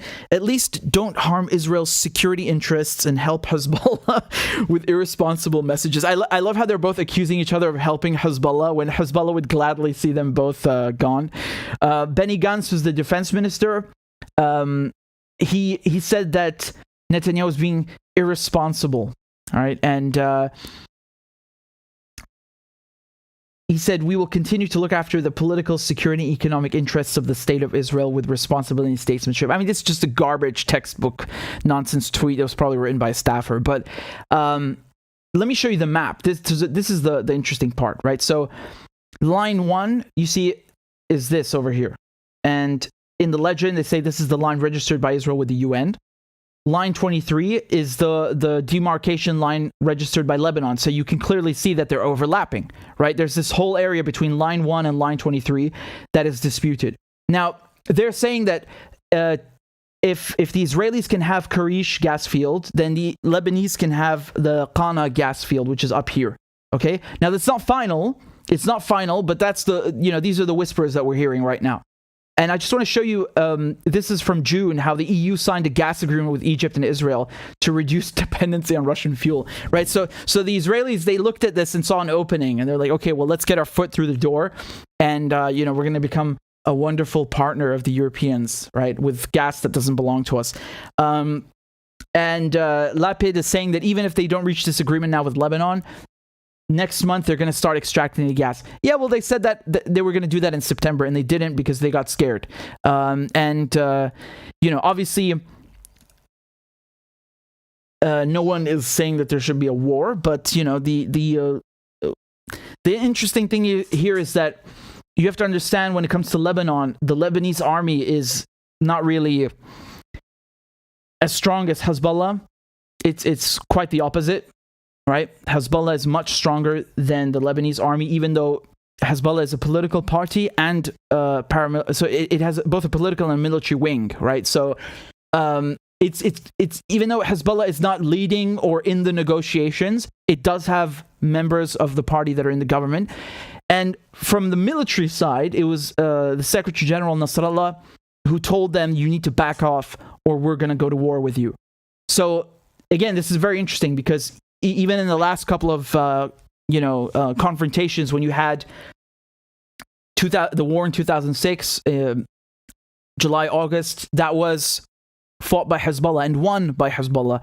And then the same thing in 2000, when the Israelis were kicked out, it's Hezbollah that did it. So when you want to talk about the muscle in Lebanon, it's not the Lebanese government or the Lebanese army, it's Hezbollah. So, they don't like it, but his word, Nasrallah, does carry weight and has carried weight for many decades now. So when he's saying that we will attack you if you take our gas, he means it. The funny thing, though, is when you read about how they report it in in the Western press, they try to make it so complicated. It's not complicated. It's very simple. The Israelis sent a ship to steal gas before anyone agreed on a deal. I mean, that's that's obviously going to provoke people. So thankfully, there's no war. But I'm just confused. Lebanon does not recognize Israel, so why would they sign an agreement with them? Now, then you might have someone responding, yeah, but it's the Americans who are mediating it, right? So maybe it's done indirectly that way. It still doesn't make sense to me. I don't understand how they can do that. Most Arab countries don't recognize Israel for many reasons. The most prominent one, though, of course, is they're occupying Palestine and were created in Palestine against their will, against the will of the Palestinians and the Arabs who voted against that, right? But, the UN approved it and approved Israel as a member state, but not the Palestinians. So apparently everyone has to just tolerate that. But of course, Israel gets to pick and choose which UN Security Council resolutions it adopts, right? Cherry picking, of course, as usual. In any case, I'll keep you updated on what's happening, but this is very important. You see once again how this is connected to Ukraine. The Russian, the Russian pipelines being blown up, but even before that, the Europeans coming out saying we don't want Russian gas, we don't want Russian oil, and banning it led to this situation accelerating. And like I've just read to you from the article, they've been arguing about this for many, many years now. But everything is being picked up at great speed right now in all corners of the world, right? And this is another manifestation of that, and you should keep your eye on it because it's very, very, very important. Let's talk about Yemen. Yemen. No one wants to talk about Yemen. Let's talk about Yemen. Or otherwise no one will. So, you know what? Hold on a second. I just need to get something to drink. But before and then we'll talk about Yemen. I just wanted to say one thing, because you guys, while I was just doing the segments, we've got a couple of you who sent in donations. Thank you to everyone. I'm sorry if I don't get round to reading all of them, but just while I get something to drink, I want to say thank you to Imani for signing up on Patreon. I'll play you a crab dance and then we'll get right down to it. And again, if you've just joined, please tell me where you're watching from, guys. Okay, tell me what city you're in, what state you're in. Tell me in the comments where you're tuning in from. Clap for that, you stupid bastard. And Corn Pop was a bad dude. And he ran a bunch of bad boys. Listen, fuckhead, you have fucking crossed the line. Claiming I'm the enemy. You got that, you goddamn son of a bitch? I don't give a fuck what you think, bitch. Good morning. Sunday morning. Cut that bitch off. Thank you for Iron Dome, which is a technical marvel. والله انتوا كلاب بصراحة يعني ماشي نشتغل عادي. We lied, we cheated, we stole. China.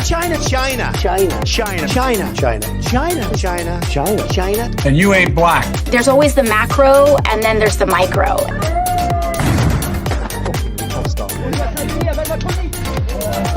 Do not come. Do not come. I'm gonna come. You talking to me? Ladies and gentlemen, I'll have two number 9s. The number 9 large. we got him. I told myself, I know it's not. I've fallen and I can't get up.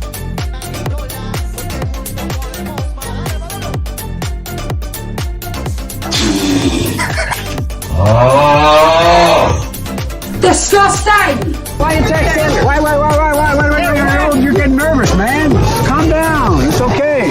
Okay. Suck my dick and choke on it. I yield my time. Fuck you.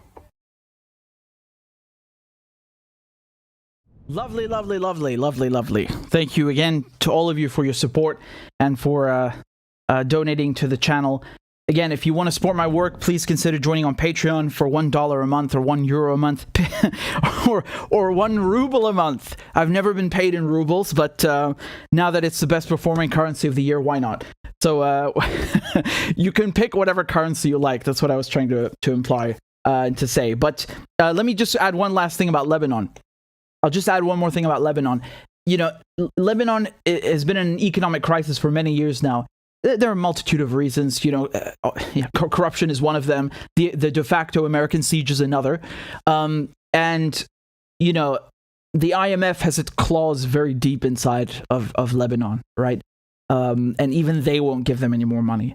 But, and as you all know, the International Monetary Fund, the IMF, it's like the World Bank. You know, these are imperialist, they're neo-colonialist institutions. They sink, you know, their debt clause into countries, poor countries, and then kind of, you know, blackmail them into doing what's politically convenient to them too. So the thing is, though, with Lebanon, the inflation is so bad, the devaluation of the currency is so bad.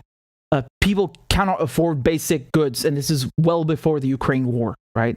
And unfortunately, this might be the situation soon in Europe as well. You know, everything is already more expensive. But in Lebanon, the situation, I think, is not. I think I know is much worse, right? People are even asking their relatives or whoever travels abroad to bring back painkillers. You know, you can't, even if you have the money, you can't necessarily find what you're looking for. And that's why Iran, by the way, a few months ago, last year now, yeah, so they sent fuel to the Lebanese, right? Iran has a lot of fuel. Iran has hundreds, I think 100 million barrels of oil in storage. But, you know, it's an oil-rich and a gas-rich nation. And you've seen them do this with Venezuela, but that was more of a trade. They traded oil for gold. When it comes to Lebanon, they gave them fuel for free. Right? So this was brought in through Hezbollah, and Hezbollah gave this to, I forgot who they gave it to, like orphanages and things like that for free. And the rest of it, the stuff that was left over, they sold at no profit. So, you know, they just broke even, and that's it. And, you know, that's, again, part of it's one of the things that Hezbollah does. They have a lot of community projects, just helping people get by. And my broader point here was not just about Hezbollah in particular, but how desperately Lebanon actually needs this gas. Israel does not need this gas, right? Israel is an illegal occupier in Palestine, in Syria, and illegally occupied Lebanon for decades, right? My parents worked there in UNIFIL, in the peacekeeping mission. And, you know, Lebanon is in a big crisis right now. They need this money. They need the revenue. People are really struggling. The Israelis don't need this. The Israelis are trying to position themselves as some kind of prestigious gas partner of the European Union. What a load of bollock. It's just like the Golan Heights. You know, in Syria, the Golan Heights, it has a lot of water there. So 1/3 of drinking water that Israelis drink every day comes from Syria. They steal that shit. Like, they steal everything. You got settlers from who the hell knows where who come and plant themselves on Syrian soil and drink that water. And they built fucking ski resorts on the Golan Heights. They come and ski in Syria. I don't hear anyone complaining about that illegal annexation, huh? And then, of course, they've also been doing excavations, right? Trying to check if there's gas and oil. Guess what? There is. More resources stolen by Israel. Whatever it is, they'll take it. Whether it's someone's house, a Palestinian's home, whether it's Syrian gas, Lebanese gas, or Syrian oil and water, they'll take it. They have no problem, and international law doesn't apply to them. The UN doesn't mean shit to them.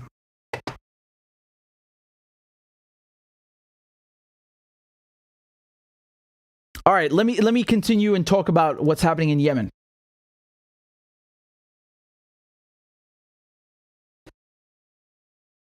The situation in Yemen is bad. It's very bad.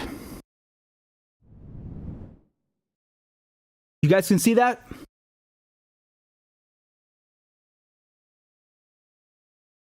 So let me break down what's going on. The situation in Yemen is very bad. They had a ceasefire in place since April. It just expired a few hours ago, and it was not renewed. Okay? And I'm going to read to you just a bit briefly from this ABC piece. And mind you, there's a bit of propaganda, but don't worry, I'll always debunk it. So they say here that Yemen's warring sides have failed to reach an agreement to extend a nationwide ceasefire, the UN said on Sunday. Okay? So the UN's envoy to Yemen called on all sides to refrain from acts of provocation as the talks continue after the deadline of October 2nd for extending the agreement was missed. I love this garbage sentence here. Look at this. They say, quote, the devastating conflict began in 2014 when the Iranian-backed Houthis seized the capital of Sana'a and much of northern Yemen and forced the government into exile. If you read that sentence and you have no clue where Yemen is, who the Houthis are, you have no idea about this situation, you would be under the impression that Iran sent a bunch of rebels into Yemen to kick the government out and take control and turn it into a puppet state. Like that's what you would understand from this garbage. This is such garbage. I don't even like necessarily using the term Houthis. You know why? Because they make it sound like it's a faction or something. It's the Yemenis, okay? The Yemenis... Let me pull up a map. Let's look at who controls what in Yemen, okay? And you will understand what I'm trying to tell you. My point is that the vast majority of people in Yemen live in territories that are Houthi controlled, as they say, okay? Yeah, you know why? Because that's who they're comfortable with, okay? So let me pull this up. How old is this map, by the way? 2019. It's a bit old. Forgive me. I just pulled up the first one on Google, but the point still stands. I mean, look at the major port, Hodeidah. This is the major Red Sea port. It's the biggest port in Yemen. People live nearby in the capital, in Sana'a. So the rest of the territories which are controlled by the Hadi government, meaning Saudi Arabia and their coalition, or Al Qaeda, people don't live there and never did. They live here. And that's the government that they have and they like and they want and support. Okay? So, the problem is that the Saudis are backed by the Americans, right? Whether it's Obama, whether it's Trump, they have all sold the Saudis so many weapons, so many. I mean, we're talking $300 billion under Trump, $115 billion under Obama. They want the money, right? Because the United States government is run by crooks who make a living from murdering people on the other side of the planet. So they have no problem giving the Saudis cluster bombs, giving them whatever they need, and they know that this weaponry is being used in Yemen. The other reason is not only because the Saudis are lovely clients of theirs, the other reason is that Yemen is part of the resistance, right? And the United States, Israel, Saudi Arabia, they already hate Syria, they hate Iran, they hate the Hashd al-Shabi, they hate the Palestinian and Lebanese resistance. And now Yemen has been added to that. Okay? And Yemen has support from the resistance, is part of the resistance, the axis of resistance. So there are many reasons why they've been trying to attack Yemen. One of the other reasons, which is very important, the resources. It's really sad that Yemen has to rely so much on the outside for food and so on, because they've broken it to that point. The thing is, though, the government in Yemen today issued a warning saying that if you are a Westerner or you're a foreigner and you work for a foreign gas company or oil company in Yemen, you need to leave. Go away. Because you'll your life could be in danger. And they're not saying that because they want to threaten anybody. They're saying that because their natural resources are being plundered and stolen. Okay? So one of the other main issues is that when we talk about the Hadi government, the internationally recognized government, they haven't done anything for people in Yemen. Not only are they working hand in glove with the Saudis to butcher the rest of the population, but they moved, for example, the central bank, they moved it away from Sana'a, okay, from the capital, because they said, we're the legitimate government, so we get to decide where the central bank is. Okay. And you know what they did afterwards? They stopped paying people who work in the government. So public servants, government employees, they haven't paid them in years. So let me get this straight. They want to take the money from the oil and the gas sales. They want to take the central bank. They claim to be the legitimate government, but don't want to pay anyone working for the government their salary? How does that work? So they're legitimate when it suits them, and they're internationally recognized when it suits them, and when it comes time to actually give people their money, they won't do it. That tells you everything you need to know. And let's go back to the piece, because they touch on some of these things briefly, but they don't tell you everything, and that's the problem. So here's the ABC article, they say in the hours leading up to the deadline, a Houthi military spokesman threatened international oil companies still working in the country to leave or their facilities would be seized, saying that the fossil fuels belong to the people of Yemen and could be used to pay public servants' salaries.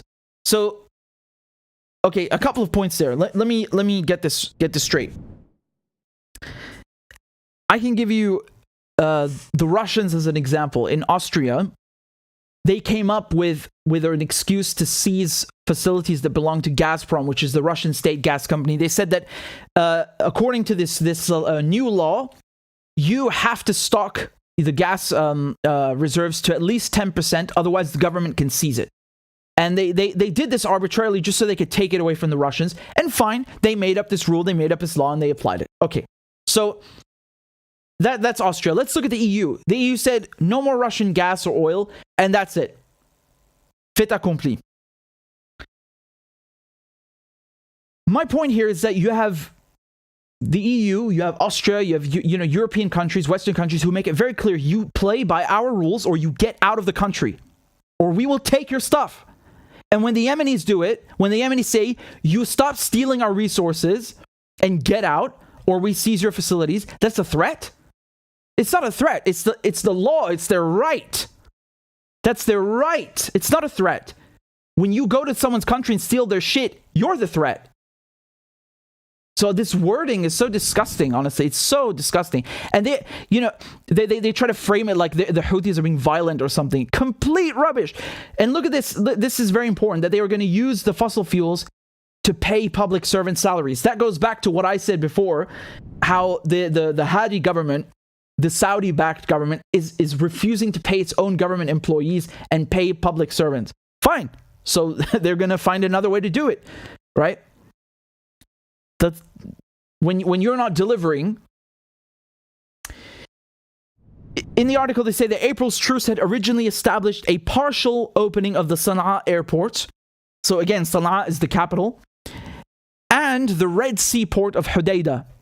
The ensuing months have seen flights start again from the capital's airport to Jordan and Egypt. That makes me happy, right? I mean, when I see things like that, when Jordan is reopening flights with Damascus and Yemen with Erdogan, that makes me very happy. The problem here, though, is that they lied. The Saudi coalition, they broke the truce many, many, many times. They did not fully open Sana'a airport, which was a condition of the truce. They lied.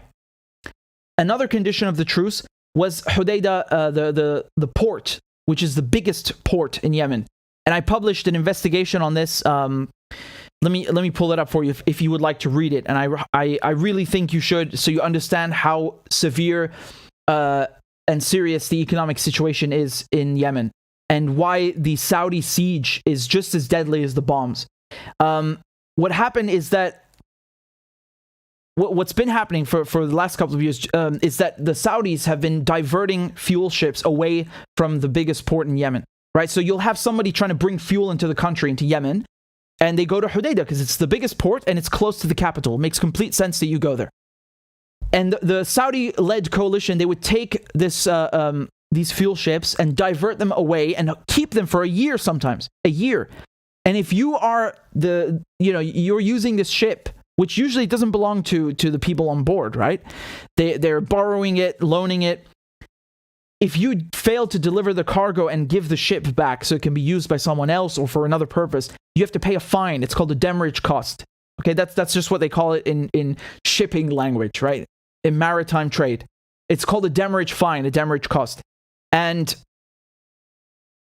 my point here is that these fuel ships, they are kept so long. There's so many months, so many, even, like I said, in some cases over a year, just being held without reason. The demurrage costs become astronomical. So by the time the ship is finally released and allowed to actually go to Yemen, the fines make up the bulk of the cost that people are paying at the pump. Do you understand? It doesn't have to be this expensive. They are making it expensive. And the other thing is that even after releasing it, you think they let it go to Hodeidah? No! They make the ships go to another port that is controlled by the Saudi coalition, which is further away. So what does that increase? transportation, because now you got to drive the fuel all the way to Sana'a. And guess what? Who's on the road? Al-Qaeda. You have highway robbers who set up random checkpoints and make you pay a fine. Oh, this is our turf. Pay us or we'll shoot you. So now you have demurrage costs, transportation costs, and highway robbery that all have to be added to the fuel cost at the pump. So people in Yemen are being screwed. And it's not just about filling up the tanks. Everything needs fuel. You want to have electricity? You need fuel. Right? A lot of people have generators. They need fuel to power their homes because the public infrastructure, guess what? It ain't there because of the Hadi government and the Saudi strikes and the siege. Everything, man, from hospitals to clinics to pharmacies to manufacturing, every sector needs fuel. And when you don't have that, guess what happens? The prices go up, you have inflation, and it creates an even worse situation. So they are screwing this country left and right. And they even during this truce, they lied. They said we're going to allow ships to go to Hodeidah, which they should have been doing anyway because the United Nations gives them certificates to dock, and the Saudi coalition violates and disregards these certificates from the UN and takes the ships anyway. But the Saudis said, okay, so from April until now, until October 2nd, we won't block the ships from going to Hodeidah. And they did. They violated the truce. They refused to let ships dock in Hodeidah, some of them. They refused to fully reopen Sana'a. And this is not even, I haven't even talked about the attacks, the actual violent attacks which violate the ceasefire. So there's so many issues here. It's really bad. It's really bad. I just want to bring up the article that I wrote 1 second. It's called Silent Killer. I published it actually, funnily enough, literally 2 days before the truce came into effect. And the truce proved my report correct because the fact the Saudis came out and said, you know what, we will let you dock your ships in Hodeidah, proves that they were holding these ships hostage on purpose, that this was real, the siege was real, and they were doing it intentionally. So I wrote this article. It's called Silent Killer, The Siege of Yemen, and I published it March 31st. I wrote this with Amir, who's, you can see down here the description. So he graduated from Oxford. He worked at the World Bank as an economist. He's from Yemen and based in Yemen. And we wrote this report together with data coming from the UN, from IMF. And he used those sources on purpose so no one could come out and say, oh, it's biased. Obviously the IMF is biased and so on. But he used them specifically so because even in the quote-unquote best case scenario with these figures, you can see how they're screwing Yemen. And this was a condition of the truce which they violated. And one of the ships, which I actually showed in the article, I put its location on the map because ships have trackers online, so you can see where they are currently. Here it is. So you could see that Jizan, which is where they were holding these ships, and this ship was, you can see, headed to Hodeidah, and it's called the Splendor Sapphire. So it was for months still being docked. And guess what happened? After the truce came into effect, 2 days after I published this article, the ship was finally let go, and it docked in Hodeidah. Once again, it shows you they're doing this on purpose to destroy Yemen's economy. They're holding these ships hostage for no reason. And you can see the UN certificate I published here. This is a certificate of clearance. They're issued to every ship, right? And even though they have them, the Saudi coalition don't give a crap, and they hold them hostage anyway. So just going back to this ABC piece. By the way, let me just paste this link to the article in the chat and the comments for 1 second. There you go. So it's richardmedhurst.substack.com/Yemen-siege. So let me just go back to the article here. Yeah, Grundberg, he's the UN envoy. He's the special envoy for Yemen, right? He has very bright blonde hair. You'll recognize him instantly. But he was speaking about this, how it's a shame that they cannot extend the deadline for the ceasefire. And yeah, it is a shame. But what I want to say is that even when the ceasefire was in effect, they did not respect it. They violated it. And they are making people's lives hell in Yemen. And Yemen is again another, area of the world which is forgotten. No one cares about their human rights. No one flies any Yemeni flags for them. You won't see any landmarks lit up with Yemeni flags to support them. What do these Western countries do? They kill Yemenis. They sell weapons to Saudi Arabia, and they know what's going to be, what they're going to use these weapons for, and what they're going to do with these weapons. And another problem with the Ukraine war is that Yemen gets a lot of its wheat. I think it was from both Russia and Ukraine. Yeah, from both Russia and Ukraine. So you can imagine this war has made Yemen's situation even worse, even during this ceasefire, because the wheat supply was decimated globally, but especially for them, they have nothing. They have nothing. No fuel, no electricity, no medicine, no hospitals, and on top of that, it's heartbreaking. It's I don't know what to say. I don't know what to say.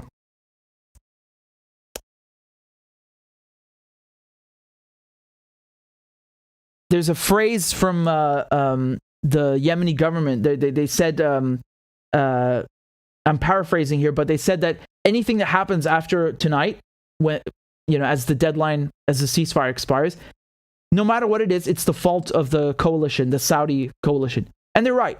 Yemenis, 80% of Yemenis who live in the Houthi-controlled areas did not declare war on themselves. That was Saudi Arabia. It was the UAE and the Hadi government. And, they're making people's lives hell.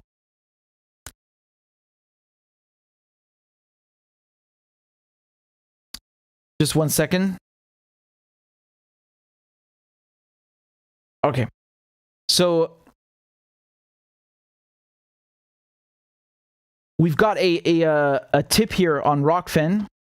Let me just read it to you. It was a donation. I'm trying to find it.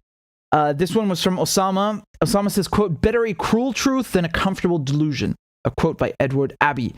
We have another one here from JVB. So thank you both, Osama and JVB, for the tips. I appreciate that. Thank you for donating and supporting the show. We have some more donations on YouTube. Let me read them to you. And by the way, if you want to donate on PayPal, you can do that. You can send a question or a comment, and I'll try my best to read it right now live or answer your question.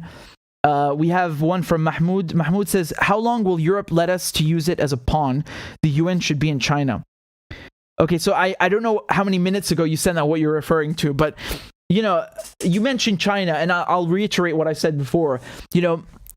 At this juncture, my contention is that you have permanent seats at the United Nations that should not be permanent. And you should not have powers like that, or anyone, any country with veto power, okay? Whether it's China, or it's Russia, or it's the United States, or the UK, or France, no one should have veto power at the UN, because it undermines the entire purpose of the organization, okay? And even when resolutions are passed, they don't adopt them. So what's the point? Why are we doing this? I'm not saying abolish the UN. I'm saying fucking make a better one. Lewis, thank you for your donation. I appreciate that. Thank you, David. David says, "Thank you, Richard, for everything. I appreciate you bringing up the U.S. use of depleted uranium and white phosphorus in Iraq." Thank you, David. And that's, again, another haunting aspect of that war, which is not just the lies, but the way that it was done. I mean, no war is good or pretty anyway, but this senseless, needless use of DNA destroying ammunition. Because they say that, for example, when you put depleted uranium armor-piercing rounds to the on the battlefield, they are better. Yes, fine, but you don't actually need them. They weren't fighting some mechanized Waffen SS tank regiment in Fallujah. They were just using tanks on the street, which never should have been there anyway, right? Depleted uranium or otherwise. But I'm just showing you how cruel it is, like the depravity of it. And then on top of that, the white phosphorus, which is, again, another internationally banned chemical weapon that Israel still uses against Palestinians. They have no shame. Candace Strikes is Richie boy. Quite, yes. Every time you make me do that voice. Mahmoud says, "Thanks for your work, Richard." Thank you, Mahmoud. And let me see. I think we got hold on, I'm trying to check on if there was anything I missed on Patreon or PayPal, but I think that's it for now. Come on, guys, give me some questions or something. All right, I'm going to plug the show. I didn't plug the show. If you like my work, if you want to support my channel, you want to support what I do and enable me to continue doing that, please consider donating as little as £1 or €1. Actually, no. Give me a ruble or a dollar. Something that's actually... Give me a useful currency, guys. You can donate for as little as $1 or €1 on Patreon. Pick whatever amount or whatever currency you like. It will be a monthly donation, and I play a crab dance. That's our tradition. So someone go on and join. What number are we at right now? I need to check, because our challenge is to get to 900. So come on, guys. We're very close. We're very close. We are only 42 people away. Okay, there's about 1,500 or 600 or 700 of you watching. I'm sure 42 of you can join on Patreon and help me hit that goal and reach that goal. I'd be most grateful. And if not, you can also donate on PayPal for again whatever amount you'd like, and send me a question or a comment, and I'll read it out. You can scan the QR code right now. So I'm just refreshing and waiting until there's something. Oh, by the way, I remembered now. I always forget to plug the merch, the t-shirts and stuff, which is another way of supporting the show. I have a new one coming for you. So, hold on. Here's the website. I can't wait to unleash this new one on you. You're really gonna love the new one. I promise you. I don't know if it's gonna be as successful as Uncle Joe's Rainbow Coalition Death Cult, which is the thing I came up with here. To describe the lovely administration that Joe Biden has brought in. But I think you're going to like it just as much. I have the long sleeve tee. Where's that? Yeah, I have this one, the long sleeve tee. And I actually wanted the hoodie, but you guys bought and you sold out the hoodies, so I couldn't have one. Thanks a lot, guys. Okay, so I'm going to be dropping something new there, and I just wanted to say we have Ryan who's joined on Patreon, so everybody say thank you to Ryan, and I'm going to play Ryan a crab dance. Let's go. Clap for that, you stupid bastard. And Corn Pop was a bad dude, and he ran a bunch of bad boys. Listen, fuckhead, you have fucking crossed the line, claiming I'm the enemy. You got that, you goddamn son of a bitch? I don't give a fuck what you think, bitch. Good morning. Sunday morning. Cut that bitch out. Thank you for Iron Dome, which is a technical marvel. والله انتوا كلاب بصراحة يعني. ماشي نشتغل عادي. We lied, we cheated, we stole. China. And you ain't black. There's always the macro, and then there's the micro.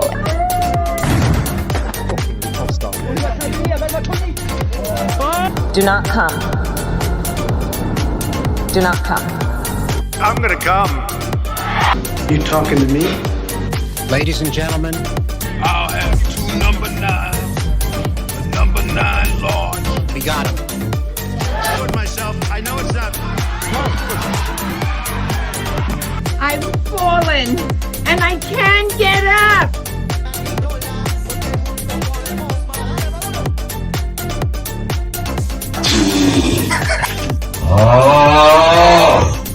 Disgusting! Why you texting? Why? You're getting nervous, man. Calm down. It's okay. Okay. Suck my dick and choke on it. I yield my time. Fuck you. Excellent. Yes, very good show, boy. Very good. Yes, I'm rather pleased with your performance tonight, sir. Yes. My contention is that you've underestimated me. But we'll deal with that later. I thank you guys very much for tuning in. I don't have the figures in front of me, how many of you are watching right now, but I'm looking on Rockfin as well. I see we've got 20,000 subscribers on Rockfin. That's very good. 20,000. Very, very, very good. And you guys nagged me into doing this. Not that it's a bad thing, but I've gone and diversified. So if you want to watch on YouTube, you can watch on YouTube. If you want to watch on Rockfin, on Odyssey, on Rumble, you will find me on all of those platforms. Just type, for example, Rockfin. So that's ROKFIN.com/Rockfin. Richard Medhurst, and same with Odyssey and so on. And can I just ask you guys, how did you hear about the live stream? Did you get a notification? Did you get an email? The reason I'm asking is because sometimes YouTube doesn't notify people. So try hitting the bell icon. It's not really the best plug. Try hitting it and maybe it will work. You know, you never know. Maybe they actually notify you. But if not, I'll just remind you that there's a newsletter, an email list, basically, where you put in your email, and when I go live, I will send you an email that I'm live now. And I do it every time without fault. So in case YouTube doesn't tell you, I will tell you. And alternatively, you can also join on Telegram and get a notification there. Okay, so the Telegram is t.me/Medhurst. And I'll just put it up on the screen there. Okay, so we're almost at 10,000 on there. That's good. That's very good.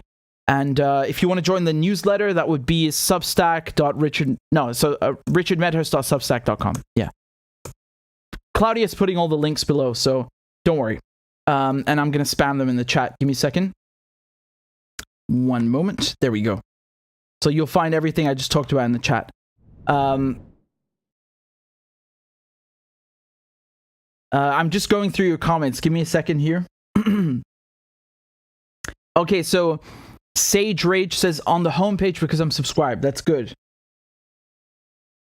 Bill Nye, the highest guy. It's good to see you again. Bill says, I saw your tweet and tuned in about 10 seconds before you started. Great timing. Well done.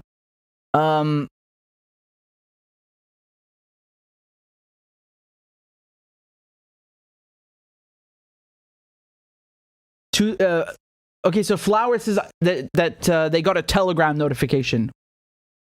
Very good, very good. User says, when will you have Alina Lip on your channel? I'm not actually sure how to contact her, but I made a video about what they did to her, which is like, again, you know, how... That girl, her bank account and her father's bank account were seized by the state because they don't like her journalism, which, I mean, that is like that's some Gestapo shit if I've ever seen one, you know? Like, they say Russia's authoritarian. What the fuck is that then? You just like take someone's livelihood away and their parents as well? Why don't you just like just send a letter seizing her whole family's bank accounts then while you're at it? Like, what kind of behavior is that? They call that's a democracy? That's how you treat you for reporting things they don't like? What is this? This is like what happened to her is like, again, one example of how. And by the way, they didn't seize just her bank account. They actually want to jail her. They're accusing her of like trying to disrupt society or something. Some wild shit. I couldn't believe it at first. I was like, this must be fake. And I saw the document. She posted it. It's real. It's certainly real. So they took her livelihood, her father's bank account, and they want to jail her just because she's been to Russia and reports things that are critical of NATO. Wow. That's where we're at now, are we? Huh? I mean, I was never fooled to begin with, but I think it's again, you know, a really poignant and in your face example of how there isn't really that much freedom of speech in the West. If you push I don't know whether to say the wrong or the right buttons. They're usually the right buttons because you're pissing someone off in power. When you actually criticize the establishment, whether it's the foreign policy, the military-industrial complex, the intelligence agencies, then they start coming after you, because that is the red line. And unfortunately, that you can't have a fourth pillar, right? You can't have a free press if you don't allow this kind of I don't even know whether to call it dissent. It's sometimes it's not about dissenting. It's just the truth, right? And they do this to a lot of people, So whether it's Alina Lip or somebody else, right? They've demonetized other people. They've taken their accounts. That's why I tell you guys to subscribe on the other platforms just to be safe. In case something happens, God forbid. But very, very, very important to highlight these things. Don't let them get away with that. They want to silence people and shove this propaganda down your throat. Don't let them do that. We're not going to let them do that. We're not going to allow this. Okay? Thank you very much to Will. Will sent a super chat from Australia, from Brisbane. It says, great interview with Stella Assange the other day. I hope Julian Assange can come back home. I spoke to local activists who met him in the embassy. He wants to come home really badly. I'm sure he does. I'm sure he does. There was the prosecutor. What's his name again? James Lewis. He was said. So this was in the High Court. I remember he said this line that, you know, Assange can. He said these words. I swear to God, I heard him and saw him say it. Look forward to. He said Assange can look forward to jail in Australia. That's the phrase he used. Look forward to. I've never heard anyone in my life looking forward to jail anywhere, whether it's at home or overseas. So I don't know what kind of logic he's employing here, but it's very bad. I think that tells you how these prosecutors think. They're on another planet, you know? They think they're saying that, okay, well, if Assange is really depressed to the point that he'll kill himself if he's sent to the United States, well, there's no reason to do that because he can go to jail in Australia instead. Wow. You're missing the point here. You know, I've highlighted this before, but I'll say it again. You can't decide to just go to jail wherever you like, even if you accept that a journalist is being imprisoned in the first place, which you shouldn't accept. That's wrong. But there's the Strasbourg Treaty, which is the treaty on prisoner transfers.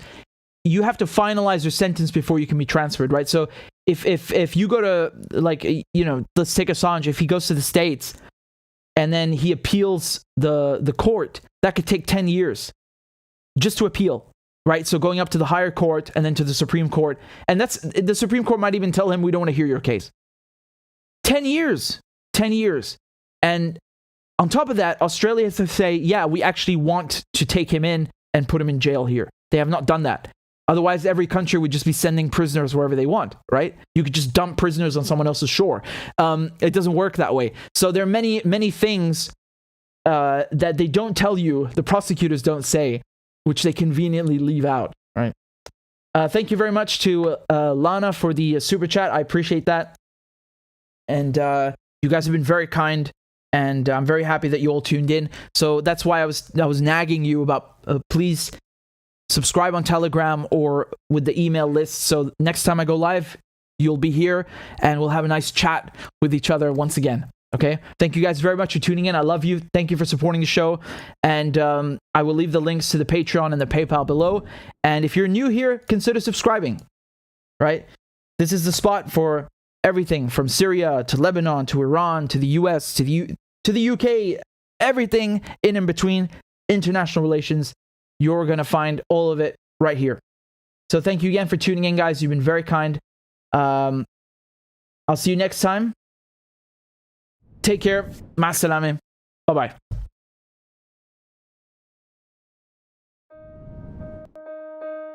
In the last couple of months, you've seen them sanction Russia, and what has that done? It's driven the value of the ruble up, the euro and the dollar are down. Russia has made even more money than it was making before because the Europeans are still buying the oil. The rest of the world is still buying the oil, and the price of oil and the price of gas have gone up. So even if Russia's selling less oil and less gas, the fact that the price has gone up means that Russia's making more, there's more revenue, okay? So they've come up with a new plan. This is their new brilliant plan. The crude cap applying from December 5th, and the refined products to follow from February 5th, 2023. If you want to go and move Russian oil, you need to get a ship, and you need to get that ship and the cargo insured. The idea is that they will refuse to move your Russian oil unless you bought it at a price per barrel that is below this threshold. I can already tell you one thing, the Chinese are never going to go along with this price cap. A price cap on Russian oil without the price of oil skyrocketing. It's just not happening, man. The EU now wants to replace Russian gas with Israeli gas, right? There's nothing better than some stolen Lebanese gas. And the Israelis are trying their best to block the nuclear deal because, you know, if sanctions are lifted on Iran, Iran is free to sell its oil and gas. Remember, Iran has the biggest gas reserves in the world after Russia. And what do the Israelis do? They straight up just send a giant ship to start extracting the gas. I mean, this thing is a behemoth. You know, Nasrallah, who is the Secretary General of Hezbollah, he threatened them that if they extract any gas before they solve the maritime border dispute, there's going to be a huge response. If Israel messes with Lebanon and starts extracting gas before this issue has been resolved, they're going to strike the Israeli gas rigs. And no company is going to want to come anywhere near that because it's a war zone then. Let me show you this opinion piece I found in The Guardian. The ruble is soaring and Putin is stronger than ever. Our sanctions have backfired. Wow, you don't say. Took you 5 months to realize that? Western sanctions against Russia are the most ill-conceived and counterproductive policy in recent international history. The reality of sanctions on Russia is that they invite retaliation. Putin is free to freeze Europe this winter. He has slashed supply from major pipelines such as Nord Stream 1 by up to 80%. The chief beneficiary is none other than Russia, whose energy exports to Asia have soared, driving its balance of payments into unprecedented surplus. Man, seriously, did I not say exactly all of this months ago? Perhaps after all, we should stick to war. I don't agree with everything in this article, but the premise that sanctions have failed, absolutely. I mean, this was clear from the beginning, man. They're attacking India again for buying Russian oil. Now, again, think of how the United States and the West are. They thought, okay, we're going to sanction Russia, and then Russia's economy is going to be destroyed. And now Russia is moving more amounts of oil towards the east than it did before. And India is buying this up at a discount. The Ukrainian foreign minister, look what he says to India. He says that every barrel of Russian oil delivered to India has quote-unquote Ukrainian blood on it. They're shipping Russian oil to the United States via India. They just send it to India, and then in India they mix it in with something else, right? So chemically speaking, it's not exactly 100% the same as it came in from Russia. Western European countries and the United States want to go lecture India for buying the same oil as them. The West still consuming Russian oil, and then they have the nerve to lecture India for doing the same. Europe needs a gas supplier. Israel, I mean, no matter what it wants to do, it's not just about the money. Let me explain this, man, because the Israelis, for them, it's not that they need the money desperately like Lebanon. They want people to legitimize them, to validate them.